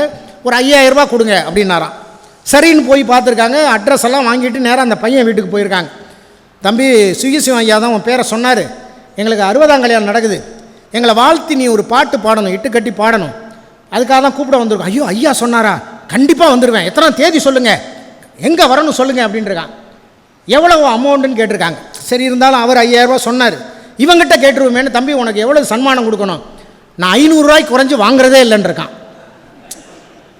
அவர் எவ்வளோ சொன்னார், 5000 ரூபா கொடுங்கன்னாரா, இவன் என்ன சொன்னான், 500 ரூபாய்க்கு குறைஞ்சி நான் வாங்குறதே இல்லைன்னு இருக்கான். சரி வந்துடு தம்பின்னு இருக்காங்க. 60ஆம் கல்யாணம் நிறைவாக முடிஞ்சது. சுகிசிவம் ஐயா வாழ்த்தி பேசி முடிச்சிட்டாரு. பையனும் வாழ்த்து பாட்டு சூப்பராக பாடிட்டான். அந்த இடமே ரொம்ப நிறைவாகிடுச்சு. ஒரு தட்டில் பழம்லாம் வச்சு 2 கவரை கொண்டாந்து வச்சு அவன் கையில் நீட்டியிருக்காங்க. தம்பி, சுகிசிவம் உனக்காக சொன்ன அமௌண்ட்டு இதில் இருக்குது, இந்த கவரில். நீ உனக்கு சொன்னியல்ல ஒரு அமௌண்ட்டு, அது இந்த கவரில் இருக்குது, ஏதாவது ஒன்று எடுத்துக்கன்னு இருக்காங்க. பையன் கை இங்கே போகுது. ஐயா எவ்வளோ சொல்லியிருப்பார், 200, 1000, 2000. திருமணம் நம்ம 500 ரூபா சொல்லியிருக்கோம், அதனால் 500 ரூபா இருக்கும். அவர் கூட சொல்லியிருப்பாரா, 2000 ரூபா சொல்லியிருப்பாரா, சில நேரம் 300 ரூபா சொல்லியிருந்தா. கை இங்கேயும் போகுது அங்கேயும் போகுது, எடுக்க மாட்டான். இதை கவனிச்சுக்கிட்டு இருந்த சுகிசிவம் ஐயா வந்து நேராக பக்கத்தில் வந்து சொன்னாராம், அவனுக்கு அவன் மேலேயும் நம்பிக்கை இல்லை, என் மேலேயும் நம்பிக்கை இல்லை, தயவுசெய்து 2 கவரையும் சேர்த்து கொடுங்கன்னாரான். இன்றைக்கி இளைய தலைமுறை அப்படி தாங்க, நிறைய பேருக்கு தன் மேலே நம்பிக்கை இல்லை, சொல்லுவாங்கள்ல சொல் புத்தி வேணும் இல்லை சொந்த புத்தி வேணும்னு. வேறு ஏதாவது ஒன்று இருக்கணும்ல. ஒரு பாட்டில் கூட ஐயா முன்னால் உண்மையிலே ஒரு எம்ஜிஆருடைய பாடலையும் சிவாஜியுடைய பாடலையும் ஐயா ஒருத்தவங்க பாடினாங்க. உண்மையிலேயே அவங்களுக்கு ஐயா குறைந்தபட்சம் 70 வயசுக்கு மேலேயாவது இருக்கணும். அந்த பாடலை ஞாபகம் வச்சு அதை பாடுறதுங்கிறது ரொம்ப, ஏன்னா எப்போவுமே இன்றைக்கும் இளையராஜா எம்ஜிஆர் பாடலாக இருக்கட்டும், சிவாஜி கணேசன் பாடல்னு இந்த தலைமுறை விரும்பி கேட்குற பாடல். அப்படி இளைய தலைமுறையை பற்றி ஒரு பாடல் வரும் முன்னால். 6 கரைகளில் அடங்கி நடந்திடல் காடு வளம் பெறலாம், தினம் நல்ல நெறி கண்டு பிள்ளை வளர்ந்திடல் நாடும் வளம் பெறலாம், நாடும் வளம் பெறலாம். இந்த 2 வரி போதுங்க இளைய சமுதாயத்துக்கு. உண்மையில அற்புதமாக 50 வருஷத்துக்கு முன்னால் சொல்லப்பட்ட வரிகளாக இருந்தால் கூட இன்றைக்கும் நம்ம கேட்குற அளவுக்கான அழுத்தமான வரிகளை சொன்ன பாடு.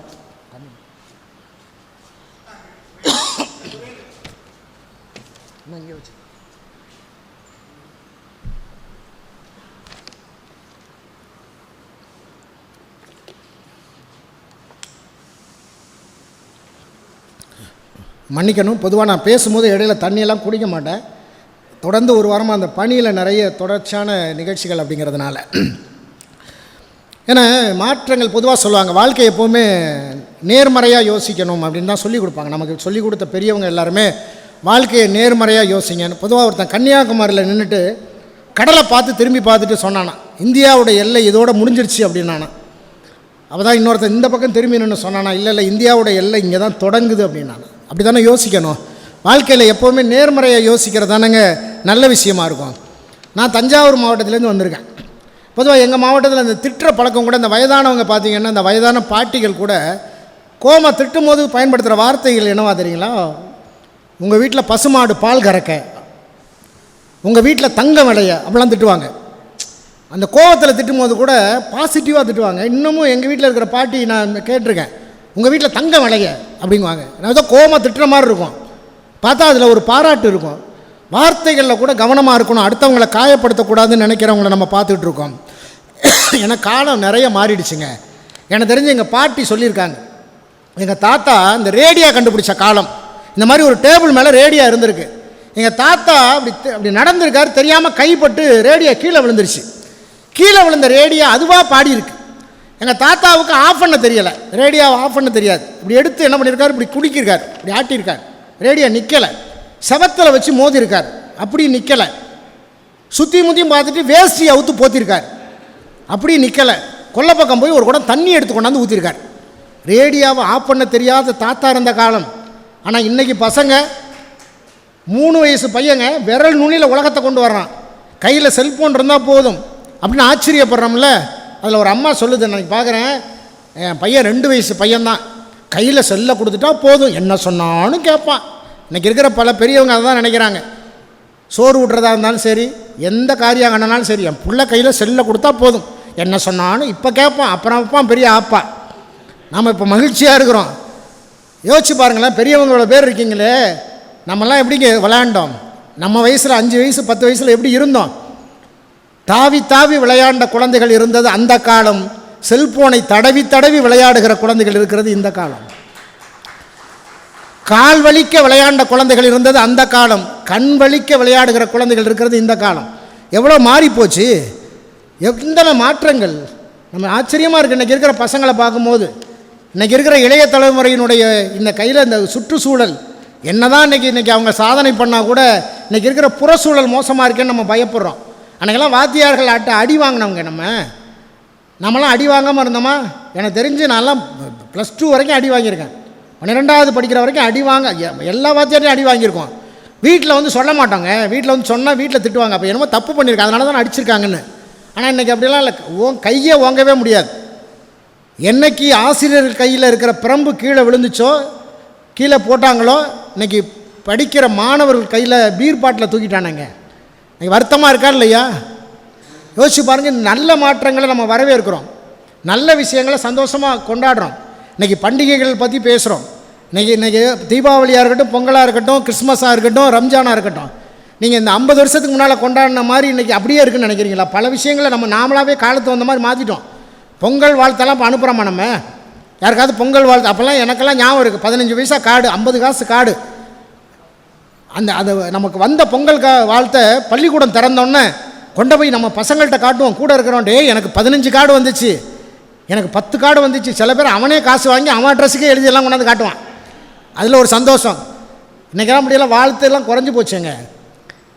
அதெல்லாம் இருக்கா? எல்லாம் வாட்ஸ்அப்பில் வந்துருச்சு. ஒரு காலத்தில் நமக்கெல்லாம் லெட்ரு ஒன்று வரும், இல்லாண்டு கவர் ஒன்று வரும், நிறைய பேருக்கு வீட்டுக்கு வரும். இந்த கவரை, இந்த லெட்டரை ஒரு 100 பேருக்கு அனுப்ப வேண்டும். அப்படி அனுப்பாவிட்டால் இரத்தம் கக்கி சாவீர்கள். அப்படி அனுப்பினால் 100 நாளில் உங்களுக்கு நல்லது நடக்கும். அப்படிலாம் லெட்ரு வந்துச்சா? ஒரு 20 வருஷத்துக்கு முன்னால் ஞாபகம் இருக்குது. நிறைய வரும், யார் அனுப்பிச்சானே தெரியாது. டூ அட்ரஸ் மட்டும்தான் இருக்கும், ஃப்ரம் அட்ரஸ் இருக்காது. எவனோ நமக்கு வேண்டப்பட்டவன் தான் அனுப்பிச்சிருப்பான். இந்த 100 காப்பி எடுக்கலைன்னா நம்ம ரத்தம் கக்கி செத்துருவேன். அனுப்பிச்சா 100 நாளில் நல்லது நடக்கும்னு.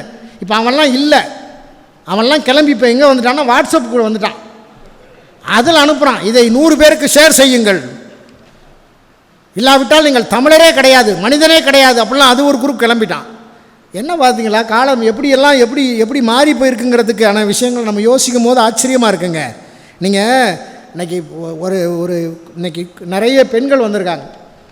பொதுவாக நகைச்சுவை மன்றத்துக்கு ஆண்களுக்கு நிகராக பெண்கள் வர்றதுங்கிறதே பெரிய சந்தோஷமான விஷயம். எப்போவுமே பெண்கள் அதிகமாக வர்றாங்கனாலே அந்த நிகழ்ச்சி 100% வெற்றிங்கிறதுக்கு இந்த நிகழ்ச்சியும் ஒரு சாட்சி தான். எனக்கு தெரிஞ்சு நிறைய திருமணமான ஆண்கள் தான் வந்திருக்கீங்க. பொதுவாக எல்லாருக்கும் ஒரு மனக்குறை இருக்கும். நாம் சரியாக இருக்கோமோ, நம்மளை சுற்றி இருக்கவங்க தான் சரியாக இல்லையோ அப்படிலாம் யோசிப்போம். நாம் எல்லாரும் மேலேயும் அன்பு செலுத்துகிறோமே, நாம் செலுத்துகிற மாதிரி எல்லோரும் செலுத்தலையோ அப்படின்னு பொதுவாக ஒரு வரி சொல்லுவாங்க. நிறைய பேர் இதை எத்தனை பேர் கேட்டிருப்பாங்கன்னு தெரியாது. இந்த அன்பும் குப்பையும் ஒன்றுங்க. நிறைய பேருக்கு வருத்தம் வரலாம், அன்பை போய் குப்பையோடு சேர்க்குறோம்னு. ஒன்றும் இல்லை, அன்பும் குப்பையும் அதை எங்கே கொட்டுறோமோ அங்கே தான் நமக்கு மரியாதை. ரெண்டையுமே தேவையில்லாத இடத்துல கொட்டிவிட்டு நாம் வருத்தப்படக்கூடாது. உண்மையாக இல்லையா? ஏன்னா நீங்கள் நம்மளாம் வாழ்க்கையில் இந்த வருத்தப்படாமல் இருக்கணும், சந்தோஷமாக இருக்கணும், நம்ம இன்பம் பொங்கட்டும், வாழ்க்கையில் நாம் எப்போவுமே மகிழ்ச்சியாக இருக்கணும்னா ஒன்று தான். ஒன்று நாம் இயல்பாக இருக்கணும், இல்லை குழந்தைங்கள் மனசு நமக்கு வந்துடணும். குழந்தைங்களுடைய மனசு நமக்கு வந்தால் போதும். அதுக்கு உதாரணம் சொல்லட்டுங்களா? நமக்கும் இன்றைக்கி நம்ம குழந்தை பருவத்துலேருந்து தான் மேலே வந்திருக்கோம். ஆனால் திரும்ப அங்கே நம்மளால் போக முடியலை. குழந்தைங்கள்ட்ட இருக்கிற இயல்பான சிரிப்பு நம்மக்கிட்ட இல்லை. உண்மைதானே? குழந்தைங்க சிரிப்பு நிஜமாக இருக்குங்க. நாம் சிரிக்கிறோம், அதில் நிஜம் இருக்கா? 1000 பிரச்சனைகளோடு சிரிக்கிறோம். அந்த குழந்தை மனசு நமக்கு வேணுங்கிறதுக்கு நான் சமீபத்தில் ஒரு குறும்படம் ஒன்று பார்த்தேன். ஆச்சரியமாக இருந்தது. ஒரு மொத்தமே 5 நிமிஷம் தான் அந்த படம். அதை சுருக்கமாக நான் 1 நிமிஷத்தில் சொல்கிறேன் பாருங்கள். ஒரு குழந்தை மனசு நமக்கு இருந்தால் வாழ்க்கையில் எப்படி சந்தோஷமாக இருப்போங்கிறதுக்கு அந்த படம் சாட்சி. குறும்படம். 2 பேர் கல்யாணம் பண்ணி கணவன் மனைவியாக வாழ்கிறாங்க. 3-4 வருஷமாக அவங்களுக்கு குழந்தையே இல்லை. 5 வருஷம் ஆச்சு. எத்தனையோ மருத்துவர்கள்ட்ட போகிறாங்க, குழந்தை இல்லை. ஒரு குழந்தையை தத்தெடுக்கலான்னு சொல்லிட்டு அவன் மனைவி சொல்கிறான், ஏங்க நமக்கு குழந்தையே இல்லை, அடுத்தவங்களுக்கு பதில் சொல்கிறது கஷ்டமாக இருக்குது, நாம் ஏன் ஒரு குழந்தையை தத்தெடுக்கக்கூடாதுன்னு ஒரு அனாதை இல்லத்துக்கு போகிறாங்க. அவங்களே ஒரு குழந்தைய, ஒரு பெண் குழந்தையை செலக்ட் பண்ணுறாங்க. முறைப்படி அந்த குழந்தையை தத்தெடுக்கிறாங்க. என்னென்ன சட்ட விதிகள் இருக்கோ அதுக்கு உட்பட்டு அந்த 3 வயசு குழந்தையை தத்தெடுக்கிறாங்க. ஒரு பெண் குழந்தையை தத்தெடுத்துட்டு வீட்டுக்கு வர்றாங்க. அந்த குழந்தையோட ஒரு 6 மாதம் சந்தோஷமாக இருக்கிறாங்க.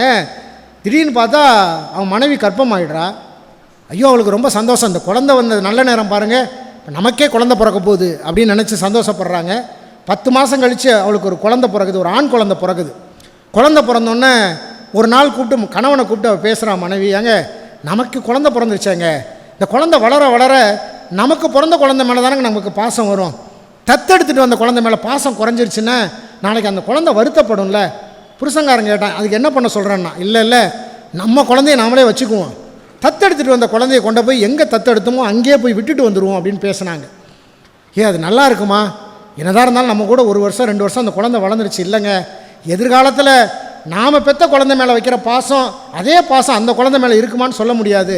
அந்த குழந்தைக்கும் அது கஷ்டமாக இருக்கும். அதனால் அந்த குழந்தைய கொண்டு போய் நம்ம எங்கே எடுத்தோமோ அதே அனாதை விடுதியில் விட்டுட்டு வந்துடும்னு போய் அந்த குழந்தைய, பெண் குழந்தைய அதே அனாதை விடுதியில் விட்டுட்டு வர்றாங்க. பாருங்கள் சோகம். ஒரு 6 மாதம் கழித்து எதிர்பாராத ஒரு விபத்தில் இவங்களுடைய ஆண் குழந்தை இறந்து போகுது.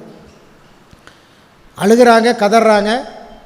1 வருஷம் ஆச்சு. மறுபடியும் மருத்துவர்கிட்ட போகிறாங்க. மருத்துவர் சொல்கிறாரு, இனிமேல் உங்களுக்கு குழந்தை பிறக்கிறதுக்கு வாய்ப்பே இல்லை அப்படின்னு சொல்கிறாரு. அந்த பெண் அழுகிறா.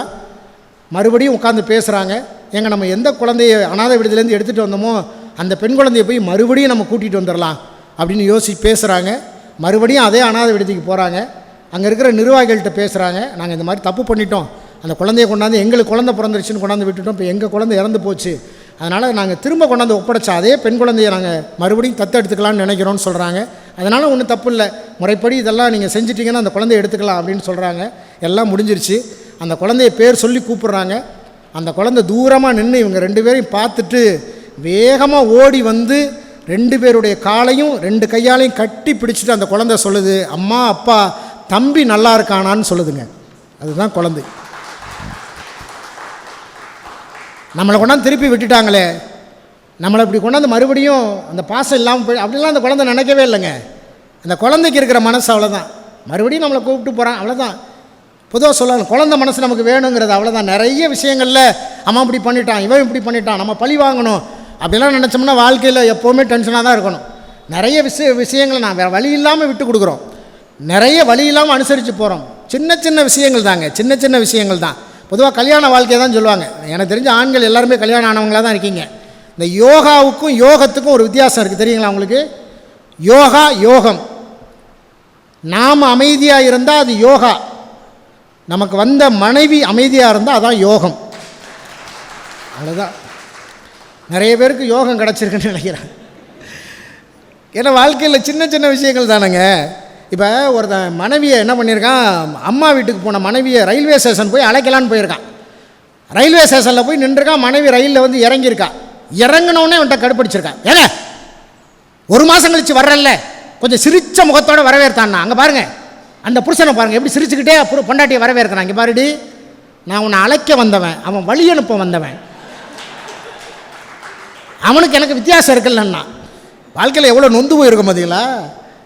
உண்மை எனக்கு தெரிஞ்சு என் நண்பன் ஒருத்தங்க முத்துசாமின்னு ஒருத்தன், அவனுக்கு கல்யாணம் அந்த நேரத்தில் ஒரு 20 வருஷத்துக்கு முன்னால் பத்திரிக்கை கொடுக்க என்ன கூப்பிட்டான். சரிடா வாடா எல்லோரும் கொடுத்துட்டு வருவோம்னு பத்திரிக்கைலாம் கொண்டு கொடுத்தோம்.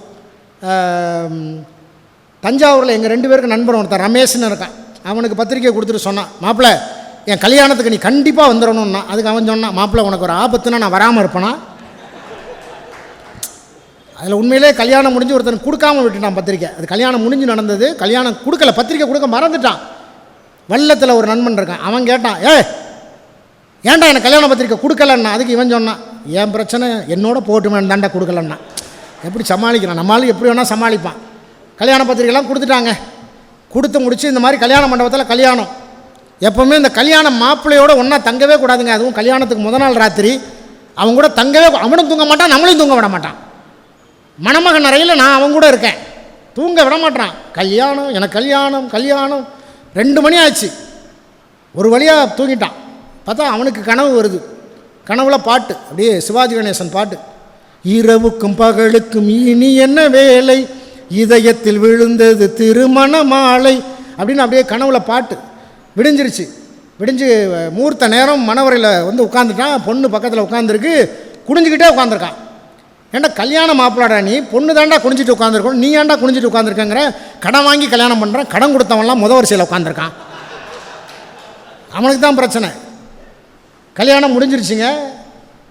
ஆனால் பொண்ணு பார்க்க போகும்போதே கேட்டான். பொண்ணு இன்னொன்று பெரிய விஷயம் என்னென்னு கேட்டால், பொண்ணு பார்க்க போகும்போது கூட அவன் பேச மாட்டேன்ட்டான். அப்பவும் குனிஞ்சிட்டு தான் உட்காந்துருந்தான். பொண்ணோட பேர் என்னன்னு கூட நான் தான் கேட்டேன். பொண்ணு பேர் என்னங்கன்னு கேட்டேன். சித்ராவதி அப்படின்னாங்க. அப்போவே என் காதில் சித்திரவாதன்னு விழுந்தது. நான் அவங்ககிட்ட சொல்லலை. பொண்ணு பேரை கூட அவன் கேட்கல, அப்படி குனிஞ்சிக்கிட்டே உட்காந்துருக்கான். அப்பையும் வெக்கப்பட்டே உட்காந்துருந்தான். நிமிந்து பாடுறா, உனக்கு பிடிச்சிருந்தா தானடா பொண்ணை சரின்னு சொல்ல முடியுன்ட்டு அப்படி நிமிந்து 1 நிமிஷம் தாங்க பார்த்தா குனிஞ்சிட்டான்.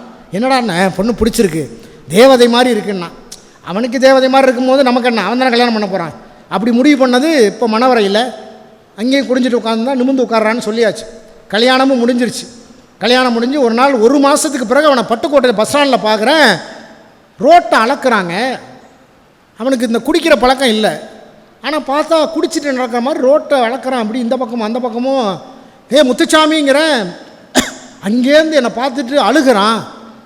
நீனும் தானே பொண்ணு பார்க்க வந்து, நீனும் தானே கல்யாணத்துக்கு வந்த, என்னடா பிரச்சனை, கல்யாணத்துக்கு வந்தது குத்தமா, என்னடா பிரச்சனைங்கிறான். கல்யாணம் தான் பிரச்சனைங்கிறான். கல்யாணத்தில் என்னடா பிரச்சனைங்கிறான். பொண்டாட்டி தான் பிரச்சனைன்னா. என்ன தாண்டா பிரச்சனை அப்படின்னா, நீ தானடா சொன்ன பொண்ணு பார்க்க போகும்போது தேவதை மாதிரி இருக்கான்னு நீ தானடா சொன்னங்கிறேன். இப்போ தான் தெரியுது அது துஷ்ட தேவதைங்கிறான். தேவதை துஷ்ட தேவதை ஆகிடுச்சு. இப்போ நிறைய ஆண்களுக்கு இருக்கிற பிரச்சனை என்ன தெரியுங்களா, பஸ்ஸில் போவோம், யாரோ ஒருத்தர் காலை வச்சு மிதிச்சிருவாங்க, கோவம் வரும், அப்படிங்க. சாரி சார் தெரியாமல் பண்ணிட்டோன்னு மன்னிச்சிருவோம். யாரோ ஒருத்தர் முகம் தெரியாத ஒருத்தர் காலை வச்சு மிதிச்சிருவார், சாரி சொல்லிட்டா மன்னிச்சிருவோம். ஆனால் வீட்டில் இருக்கிற மனைவி ஒரு தப்பு செஞ்சுட்டா 1 வருஷம் ஆனாலும் மறக்காது. அன்னைக்கு அப்படி செஞ்சே இல்லை, போன வருஷம் பிப்ரவரி மாதம் யாரையோ மன்னிக்கிற மனப்பக்கம் வீட்டில் இருக்கிற பல ஆண்களுக்கு மனைவியை மன்னிக்கிற பக்கம் இல்லைங்க. சொல்லி சொல்லி காட்டுவோம், சொல்லி சொல்லி காட்டுவோம். நான் கூட இந்த கதையை எல்லா இடத்துலையும் சொல்கிறது உண்டு. இது என்ன நம்ம வாழ்க்கைக்கு பயன்படுங்கிறதுனால. பொதுவாக பக்கத்து வீட்டில் போய் ஒருத்தன் சொல்லியிருக்கான், சார் எனக்கு என் மனைவிக்கு டெய்லி சண்டை சார், டெய்லி பிரச்சனை சார், தாங்க முடியலை சார், தொந்தரவு, ஐயோ தாங்க முடியலன்னு இருக்கேன். அந்த ஆள் சொல்லியிருக்கான், இப்போ என்ன பிரச்சனை, இப்போ எதுக்கு என்கிட்ட வந்து புலம்புற, என் வீட்டில் சண்டை இல்லையா, இல்லை சார் ரொம்ப அதிகமாக இருக்குது சார், நிம்மதியாக இருக்கவே முடியலை சார். அப்போ தான் அந்த ஆள் சொல்லியிருக்கான், ஒன்றும் பிரச்சனை இல்லை, போன வாரம் தான் சிங்கப்பூர் போயிட்டு வந்தேன், அங்கேருந்து ஒரு மருந்து வாங்கிட்டு வந்திருக்கேன். மருந்தா, எதுக்கு சார், புருஷன் பொண்டாட்டி சண்டை வராமல் இருக்கிறதுக்கு அந்த மருந்துன்னு இருக்கார். இது புருஷன் பொண்டாட்டி சண்டை வராமல் இருக்கிறதுக்கு மருந்தா, கண்டுபிடிச்சிட்டாங்களா? கண்டுபிடிச்சி சிங்கப்பூரில் கண்டுபிடிச்சிருக்காங்கண்ணா. கொடுங்க சார். எவ்வளவு சார்? 5000 ரூபாய். நம்மளால் உடனே பணம் கொண்டு வந்து வாங்கிட்டான். சார் இந்த மருந்தை எப்படி சார் சாப்பிட்ணும்? நானா, உனக்கும் உன் பொண்டாட்டி சண்டை வரும்ல, எப்பெல்லாம் சண்டை வருதோ இந்த மூடியை திறந்து 2 மூடி வாயில் ஊற்றிக்க, அப்புறம் சண்டை முடிகிற வரைக்கும் துப்பவும் கூடாது முழுங்கவும் கூடாது. சரின்ட்டான். வீட்டுக்கு வந்தால் பாருங்க பொண்டாட்டி, எங்கேயா போனேன்? சண்டை வரப்போகுது. டக்குன்னு மூடியை திறந்தான், 2 மூடி வாயில் ஊற்றிக்கிட்டான். எங்கேயா போனேன்னா, பேசி தொலையா ஊன்னா, போயாவும் கூட பேசி போயான்னு போயிட்டா. அன்றைக்கி சண்டை வரலை. இப்படியே இவன் சண்டை வரும்போதெல்லாம் வாயில் 2 மூடி ஊற்றிக்கிறது, அவன் கத்துறது, இவன் பேசாமல் இருக்கிறது, சண்டை வரலை. 1 மாதம் ஆச்சுங்க, அந்த குடும்பத்தில் சண்டையே வரலை. பக்கத்து வீட்டுக்கு போனான், சார் சூப்பர் சார், சிங்கப்பூர் மருந்துன்னா சிங்கப்பூர் மருந்து தான் சார். சார் 1 மாதம் ஆச்சு என் வீட்டில் சண்டே வரதில்லை சார், மருந்து தீர்ந்து போச்சு சார், மறுபடியும் 5000 ரூபா தரேன், இன்னொரு பாட்டில் கொடுங்கன்னு இருக்கான். அட லூசு பையில, நான் என்ன மருந்தாக கொடுத்தேன்? பச்சை தண்ணியை சுட வச்சு ஆற வச்சு ஒரு பாட்டிலில் ஊற்றி கொடுத்தேன்டா. ஏன் தெரியுமா உனக்கும் உன் பொண்டாட்டிக்கு சண்டை வரல? ஒரு வீட்டில் ஒரு ஆள் சத்தம் போட்டு பேசும்போது ஒரு ஆள் அமைதியாக இருந்தாலே அந்த குடும்பத்தில் சண்டை வராது. விட்டு கொடுத்தவர் என்றும் கெட்டு போனதில்லை அப்படின்னார். அவ்வளோதானங்க, புரிஞ்சிருச்சுல்ல நமக்கு? அவ்வளோதான். புருஷங்காரன் வேகமாக பேசுனா பொண்டாட்டி கொஞ்சம் மெதுவாக பேசணும், மனைவி வேகமாக பேசணும், அவ்வளோதான். ஏன்னா எல்லாம் நீங்கள் யோசிச்சு, கணவன் மனைவிங்கிறது 2 உயிர் தானேங்க. அது இல்லாமல் ஒரு 5 வயசு வித்தியாசம், 10 வயசு வித்தியாசம். ஒருத்தர் கோவம் வரதான் செய்யும், ஒருத்தருக்கு தாம் பண்ணுறதா நியாயம்னு தோண தான் செய்யும். கொஞ்சம் அந்த இடத்துல அவ்வளோதான், அதான் தலைப்பு, இன்பம் பொங்கும், அவ்வளோதான். நீங்கள் இந்த மனைவிக்கு பரிசு வாங்கி கொடுக்குறதெல்லாம் இப்போ தாங்க. 50 வருஷத்துக்கு முன்னால் பெரியவங்கள்ட்ட கேட்டு பாருங்கள், மனைவி பிறந்த நாளுக்கு நம்ம என்ன பரிசு வாங்கி கொடுத்தாங்க? நம்ம பெரியவங்க பிறந்த நாளுக்கு பரிசு, கல்யாண நாளுக்கு பரிசு. இப்போ தான் எல்லாம் ஏதாவது தங்க வளையல், தங்க மோதிரம் ஏதாவது பிறந்த நாளுக்கு வாங்கி கொடுக்கணும். அதுவும் இந்த மனைவியோட பிறந்த நாளை மறந்துட்டோம்னா அவ்வளோதான். நிறைய ஆண்கள் அதெல்லாம் எனக்கு நடந்திருக்கு. மனைவியோட பிறந்த நாளை மறக்காமல் இருக்கணும்னு ஒன்றே ஒன்று பண்ணுங்கள், ஒரு தடவை மறந்துடுங்க, அப்புறம் மறக்கவே மாட்டீங்க. அப்புறம் அந்த நாள் மறக்கவே மறக்காது. மனைவிகிட்ட போய் ஒருத்தன் சொல்லியிருக்கான், உன் பிறந்த நாளுக்கு நான் எதுவுமே வாங்கிட்டு வரல, ஏன் தெரியுமா?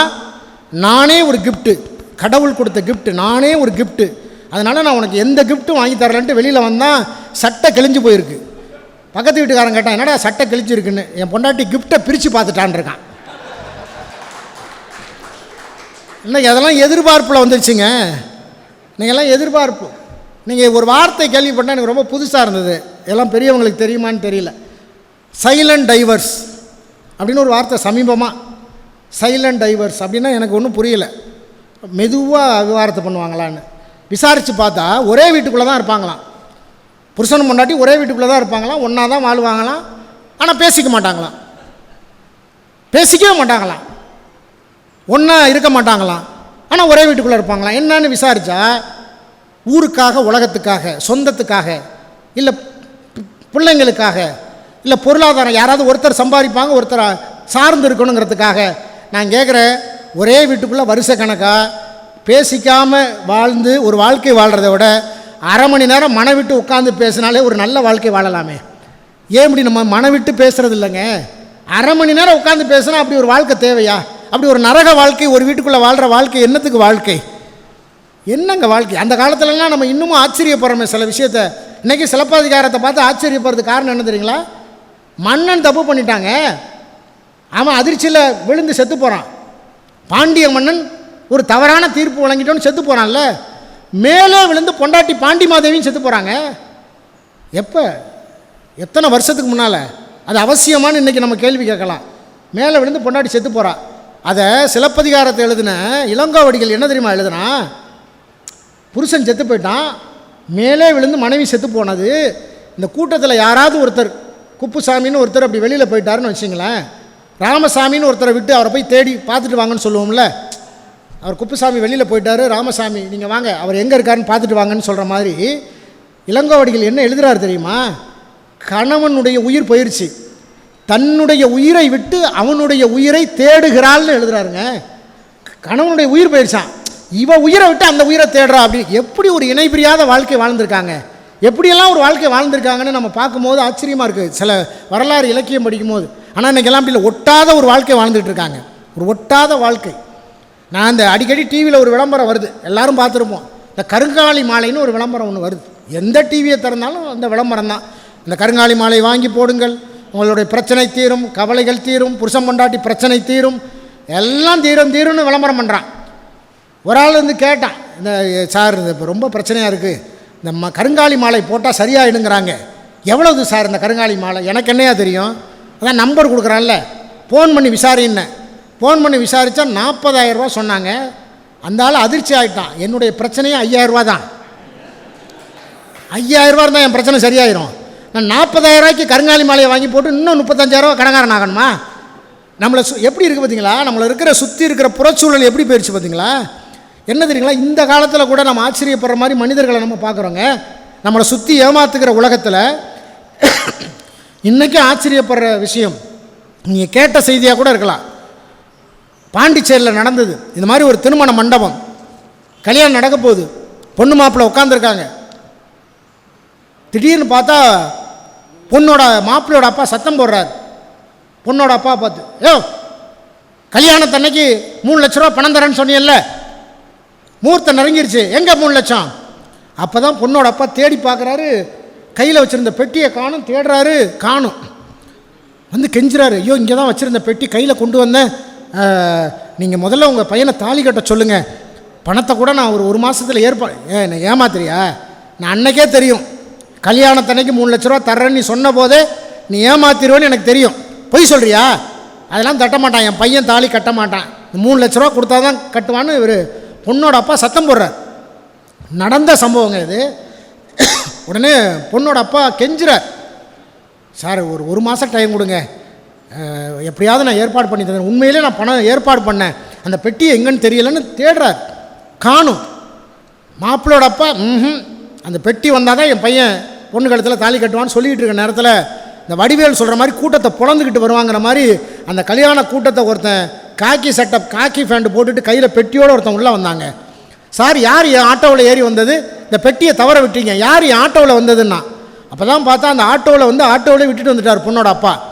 ஓடி போய் கடவுள் மாதிரி ஒருத்தன் கையில் பெட்டியோடு வந்திருக்கானேன்னு, சார் நான் தான், ஏன் பெட்டி தான் ஓடி போய் அந்த பெட்டியை வாங்கி திறந்து பார்த்தா 3 லட்ச ரூபா அப்படியே இருக்குங்க. பெட்டியை லாக் போட்டு கூட மூடலை அவர், 3 லட்ச ரூபா இருக்குது. அவன் திறந்து பார்த்துருந்தா வந்திருக்க மாட்டான், அப்படியே கொண்டாந்து கொடுத்துட்டான். இவருக்கு பெரிய சந்தோஷம், இந்த பாருங்க பணம் வந்துருச்சு அப்படின்னு மாப்பிள்ளையோட அப்பா கையில் கொடுத்து தாலி கட்ட சொல்லுங்கள், சீக்கிரம் மூர்த்த நேரம் அப்படின்னோடனே பணத்தை வாங்கிட்டு தாலி கட்டுறா அப்படின்னு பையனை பார்த்து சொன்னார். பையன் தாலி கட்ட போனால் அது வரைக்கும் அமைதியாக இருந்த அந்த பொண்ணு எந்திரிச்சிட்டாங்க. அது வரைக்கும் பேசாமல் இருந்த அந்த பொண்ணு எந்திரிச்சிட்டா. பக்கத்தில் உட்காந்து அந்த மாப்பிள்ளையை பார்த்து எந்திர்றான்னா, இது நடந்தது, எந்திர்றான்னா அவன் அப்படியே எந்திரிச்சான், அந்த பக்கமாக போ.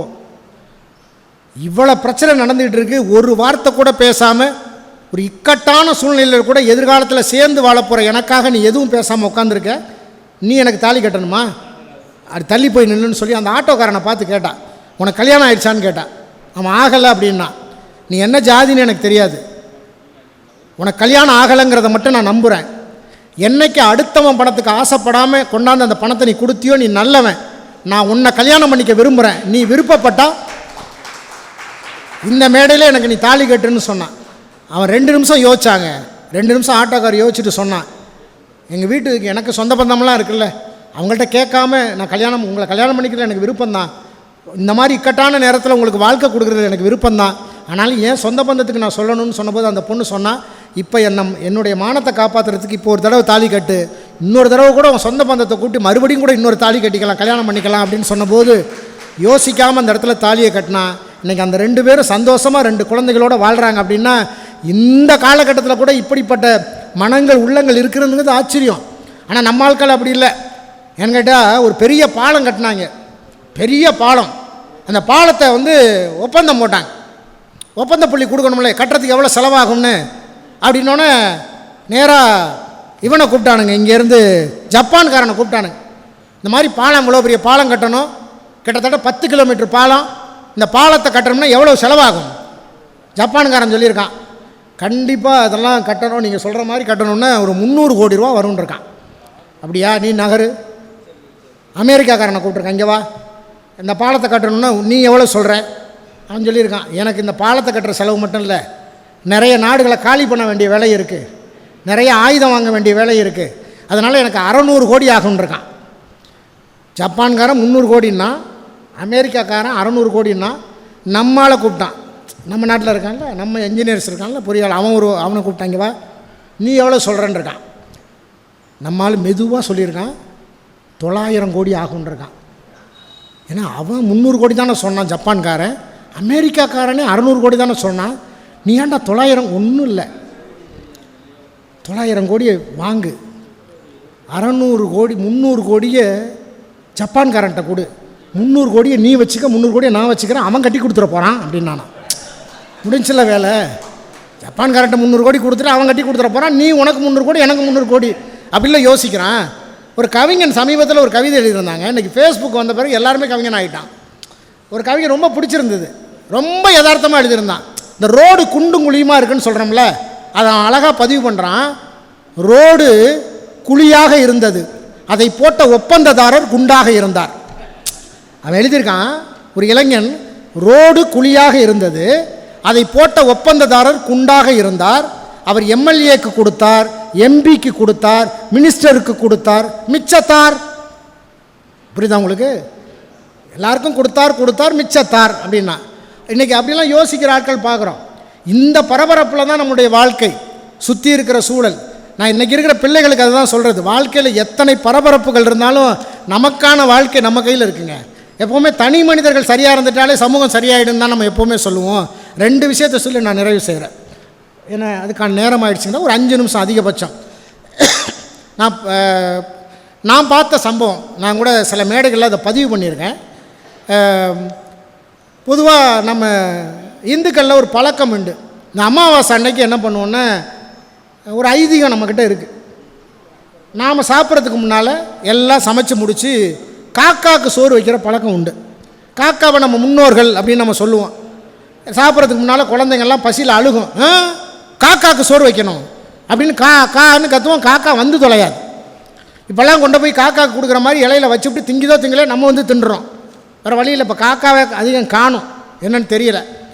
நான் உண்மையிலே ஒரு 3 வருஷத்துக்கு முன்னால் பார்த்த சம்பவம் நான் தொலைக்காட்சியில் கூட பதிவு பண்ணேன். அதை சுகிசிவம் ஐயா பார்த்துட்டு கூட எனக்கு ஃபோன் பண்ணி உண்மையா தம்பின்னு கேட்டார். ஒரு 3 வருஷத்துக்கு முன்னால் சென்னையில் எங்கள் அக்கா பசங்க அடையாறில் வேலை பார்க்குறான். அடுக்குமாடி குடியிருப்பில் இருக்கான், 7வது மாடியில் இருக்கான். ஒரு நாள் போயிருந்தேன், அன்னைக்கு அமாவாசை போல இருக்குது, எனக்கு தெரியாது. மத்தியானம் எல்லாம் சமைச்சு முடிச்சுன்னா நான் சாப்பிட உட்கார போனேன், காக்காவுக்கு சோறு வைக்கணும்னா.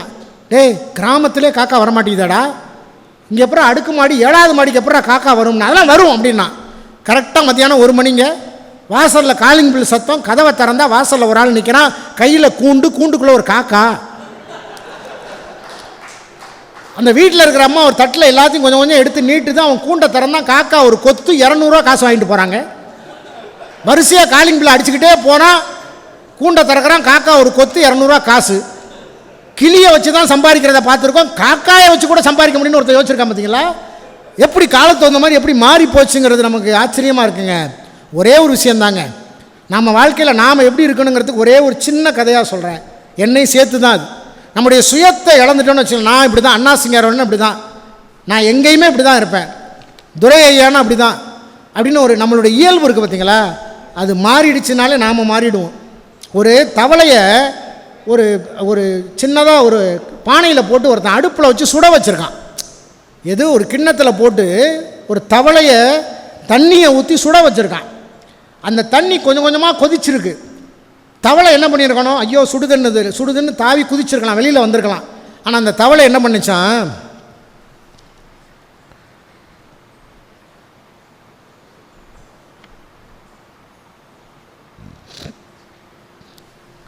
அவர் ஒரு நகைச்சுவை ஞாபகப்படுத்துகிறார், வேறு ஒன்றும் இல்லை.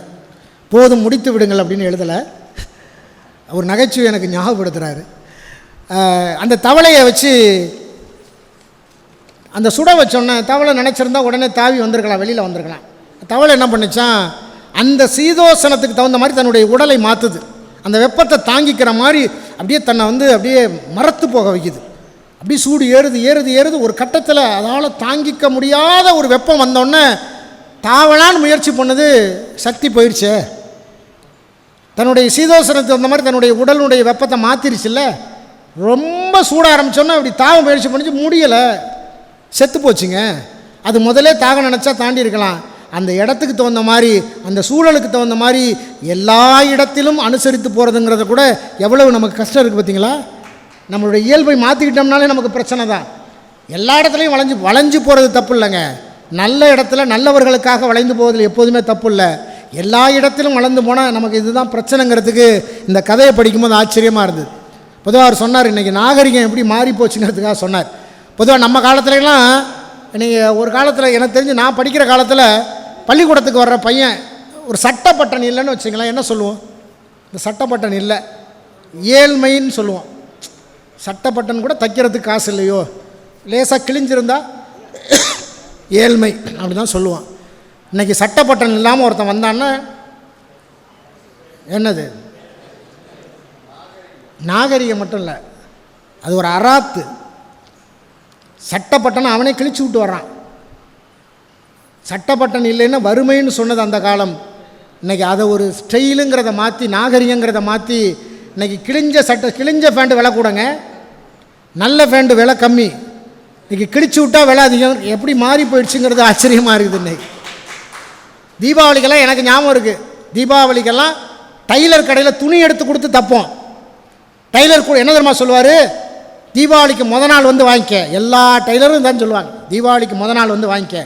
ஏன்னா இப்போ தானே ரெடிமேடு, அப்போல்லாம் சட்டை எடுத்து கொடுக்கணும், துணி எடுத்து கொடுப்போம். தீபாவளிக்கு முத நாள் வர சொல்லுவார், மத்தியானம் போவோம், நைட்டு 7 மணிக்கு வாங்குவார், அப்புறம் 10 மணிக்கு வாங்குவார். பல பேருக்கு தீபாவளி டைலர் கடையிலே முடிஞ்சு போயிடும், சரிங்களா? டைலர் கடையிலே கொண்டாடி முடிச்சுருவோம். காலையில் 5 மணிக்கெல்லாம் கொடுத்து வாங்கிட்டு வந்திருக்கானா. அப்படியெல்லாம் தீபாவளியை கொண்டாடி இருக்கோம். காலண்டரை பார்த்து சந்தோஷப்பட்டிருக்கோம். இன்னும் 5 நாள் இருக்குது தீபாவளி, இன்னும் 3 நாள் இருக்குது, 2 நாள் இருக்குன்னு. அப்போல்லாம் எங்கள் அப்பா 10 ரூபாய்க்கு வெடி வாங்கி கொடுப்பார். சில்லற வெடி தான், இதில் ஒன்று, அது லட்சுமி வெடி ஒன்று, யானை வெடி ஒன்று, புஷ்வானம் ஒன்று, சங்கு சக்கரம் ஒன்று, எல்லாத்துலேயும் ஒன்று. அதுவும் தீபாவளி அன்றைக்கி தான் வெடிக்கணுங்குவார். என் பையனுக்கு 10,000 ரூபாய்க்கு வெடி வாங்கி கொடுக்குறேன். தீபாவளி ஒரு வாரத்துக்கு முன்னாலே வெடிச்சுட்டு தீபாவளி அன்றைக்கி மறுபடியும் கேட்குறாங்க. நாகரிகம் அது மட்டும் இல்லை. என் பொண்டாட்டிகிட்ட சொல்கிறான், அம்மா தீபாவளி அன்றைக்கி காலையில் 4 மணிக்கு எழுப்பி விடுன்னா. என் பொண்டாட்டி சொன்னான், ஏன்டா நானே 12 மணிக்கு தான் படுப்பேன், திரும்ப எந்திரிக்கிறதுக்கு 5 மணி ஆகிடும், நீ ஏன்டா 4 மணிக்கு எந்திரிக்கணும்னு கேட்டால், எங்கள் தலைவர் படம் ரிலீஸ் ஆகுதுங்கிறான். இப்போ சினிமா காலையில் 4:30 மணிக்கு ரிலீஸ் ஆகுதுங்க, தலைவர் படம் ரிலீஸ் ஆகுதுன்னா. என் பொண்டாட்டி சொன்னாங்க, பாரு 4 மணிக்கு நான் தூங்கினாலும் தூங்கிடுவேன், அப்பாட்ட போய் சொல்லுன்னா. ஏன் அப்பா மட்டும் தூங்க மாட்டாரான்னு கேட்டான். அவர் தீபாவளிக்கு வாங்கி வச்ச கடனில் அவருக்கு எப்படா தூக்கம் வரும் அப்படின்னா. எப்படி ஆயிடுச்சு பார்த்தீங்களா நம்ம கொண்டாடுற பண்டிகை, வாழ்க்கை முறை, இத்தனை மாற்றங்களை கடந்து நாம் போயிட்டுருக்கோம். உண்மையிலேயே இதுக்கெல்லாம் பதில் திருவள்ளுவர் சொல்லியிருக்காருங்க. ஏன் தெரியுமா பூகம்பம் வருது இன்றைக்கி? 40 வருஷத்துக்கு முன்னால் நம்ம பூகம்பங்கிறத எங்கேயாவது கேள்விப்படுவோம். ஜப்பானில் வந்துச்சு, ரஷ்யாவில் வந்துருச்சு, இப்போலாம் நம்ம பக்கத்து ஊரில் வந்துருச்சு. இதுக்கு ஏன் அப்படிங்கிற காரணத்தை எனக்கு தெரிஞ்சு வள்ளுவர் தான் சொல்லியிருக்கார். 2000 வருஷத்துக்கு முன்னால் இந்த பூகம்பம் ஏன் வருதுங்கிறத உளவியல் ரீதியாக சொன்னவர் அவர் தான். சான்றவர் சான்றாமை குன்றின் இரு நிலந்தான் தாங்காது மண்ணோ பொறை. என்றைக்கு நல்லவர்கள் கூட, என்றைக்கு படித்தவர்கள் கூட தீங்கு செய்ய ஆரம்பிக்கிறார்களோ அன்றைக்கு இந்த பூமி தாங்காது குலுங்கும் அப்படின்னார். எத்தனை வருஷத்துக்கு முன்னால்? 2000 வருஷத்துக்கு முன்னால் சொல்லியிருக்காருன்னு. இப்போ நம்ம பக்கத்தில் குலுங்க காரணம் நமக்கு புரியுது. அவ்வளோதாங்க. ஒரே வரியில் சொல்லி நான் நிறைவு செய்யணும் அப்படின்னு சொன்னால், ஒரே வரியாக சொல்லி நான் நிறைவு செய்யணும்னு சொன்னால், வாழ்க்கையில் எல்லோரும் சந்தோஷத்தை நோக்கி தான் ஓடிக்கொண்டிருக்கிறோம். எத்தனை பரபரப்பு இருந்தாலும் இன்றைக்கி நிறைய பேர் எல்லாருக்கும் உள்ள பிரச்சனை என்னன்னு கேட்டால், இன்றைக்கி பொருளாதார பிரச்சனை ஒரு பக்கம் இருக்கும், அதை தாண்டினா நோய், இதையும் தாண்டினா விபத்து. ஒரு மனுஷனுக்கு பாருங்கள் எத்தனை பிரச்சனைகள். நோயிலேருந்து தப்பிச்சா விபத்து, விபத்துலேருந்து தப்பிச்சா பொருளாதார பிரச்சனை. அப்போ எதையாவது ஒரு பிரச்சனை நோக்கி ஓடிக்கிட்டு இருக்கோம். அதெல்லாம் கடந்து போகிறதுக்கு தான் ஓடிக்கிட்டு இருக்கோம். எல்லாத்தையும் கடந்து இன்றைக்கெல்லாம் நோய்ங்கிறது ரொம்ப சாதாரணம். நம்ம சாப்பிட்ற சாப்பாட்டிலே நோய் இருக்குது. அன்றைக்கெல்லாம் நம்ம உணவே மருந்தாக சாப்பிட்டோம், இன்றைக்கெல்லாம் மருந்தே உணவாக மாறி போச்சு இல்லை. நம்மளுடைய பாருங்களேன், யதார்த்தமாக நம்ம ரொம்ப ஆச்சரியமாக இருக்குது. சுகருங்கிறது ஒரு குறைபாடு, அதை ஒரு நோயாக மாற்றிட்டான், நம்மளை பயமுத்தி வைக்கிறான். எனக்கு தெரிஞ்சு சுகரோட 50 ஆண்டு காலம்லாம் நல்லா வாழ்ந்தவங்கலாம் இன்றைக்கி இருக்காங்க. அதை பயமுத்தி, ஐயோ சுகரா அப்படியா அப்படின்லாம் நம்மளை எச்சரித்து அதை காசாக்கி இன்றைக்கி எப்படிப்பட்ட வாழ்க்கையில் நம்மளை திசை திருப்பி கொண்டு போகிறான் பார்த்தீங்களா. நம்ம டீ கடையில் போய் 10 பேர் டீ கேட்டால் அதில் 9 பேர் சுகர் இல்லாமல் போடுங்க, இனிப்பு இல்லாமல் போடுங்க, ஜீனி இல்லாமல் போடுங்க, சக்கரை இல்லாமல் போடுங்க. அதில் ஒரு ஆள் கொஞ்சம் தூக்கலாக போடுங்கன்னா ஆச்சரியமாக பார்க்குறான், இது ஜீனியா? அப்போ நீ மனுஷனே கிடையாதுங்கிற அளவுக்கு ஆயிடுச்சு. ஒன்றே ஒன்று தாங்க நான் எப்போவுமே சொல்கிறது, அதுக்கு பதில் ஒன்று தான். இதுக்கு தீர்வு என்ன தெரியுங்களா? எங்கள் ஊரில் அதுக்கு ஒரு சங்கமே இருக்குது. தஞ்சாவூரில் அந்த சங்கத்திலே நான் தான் போய் பேசினேன். அதிகாலை 4 மணிக்கு எழுந்து நடைபயிற்சி செய்வோர் சங்கம். 4 மணிக்கு அந்த சங்கத்தினுடைய தலைவருக்கு 500க்கு மேலே இருக்கணும், செயலாளருக்கு 300க்கு மேலே இருக்கணும், பொருளாளருக்கு 200க்கு மேலே இருக்கணும். என்ன அது உங்களுக்கே தெரியும். அதிகாலை 4 மணிக்கு எழுந்து நடைபயிற்சி செய்வோர் செய்யணும்னா இப்போ 4:30 மணிக்கு ஒரு சங்கம் இருக்குன்னு அர்த்தம். தலைவருக்கு 500க்கு மேலே, செயலாளருக்கு 300க்கு மேலே, பொருளாளருக்கு 200க்கு மேலே. சுழற்சி முறையில் தலைவர். யாருக்காவது ஒருத்தர் ஏறிடுச்சுன்னா அவர் தலைவர் ஆகிடுவார். நான் ஏதோ நகைச்சுவைக்காக சொல்லலைங்க. இதுக்கு தீர்வு என்ன தெரியுங்களா? நான் எப்போவுமே எல்லா மேடையிலையும் சொல்கிறது, இதுக்கு தீர்வு ஒரே வரி தான், ஒரே வரி. அது எனக்கு சேர்த்து தான். நாம் அவையடக்கமாக இருந்தால்,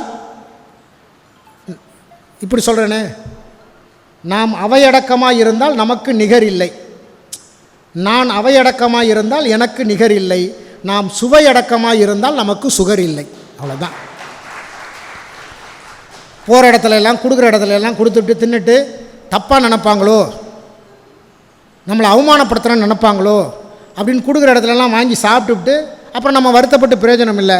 இப்போல்லாம் தவிர்க்கிறது ரொம்ப நல்லது.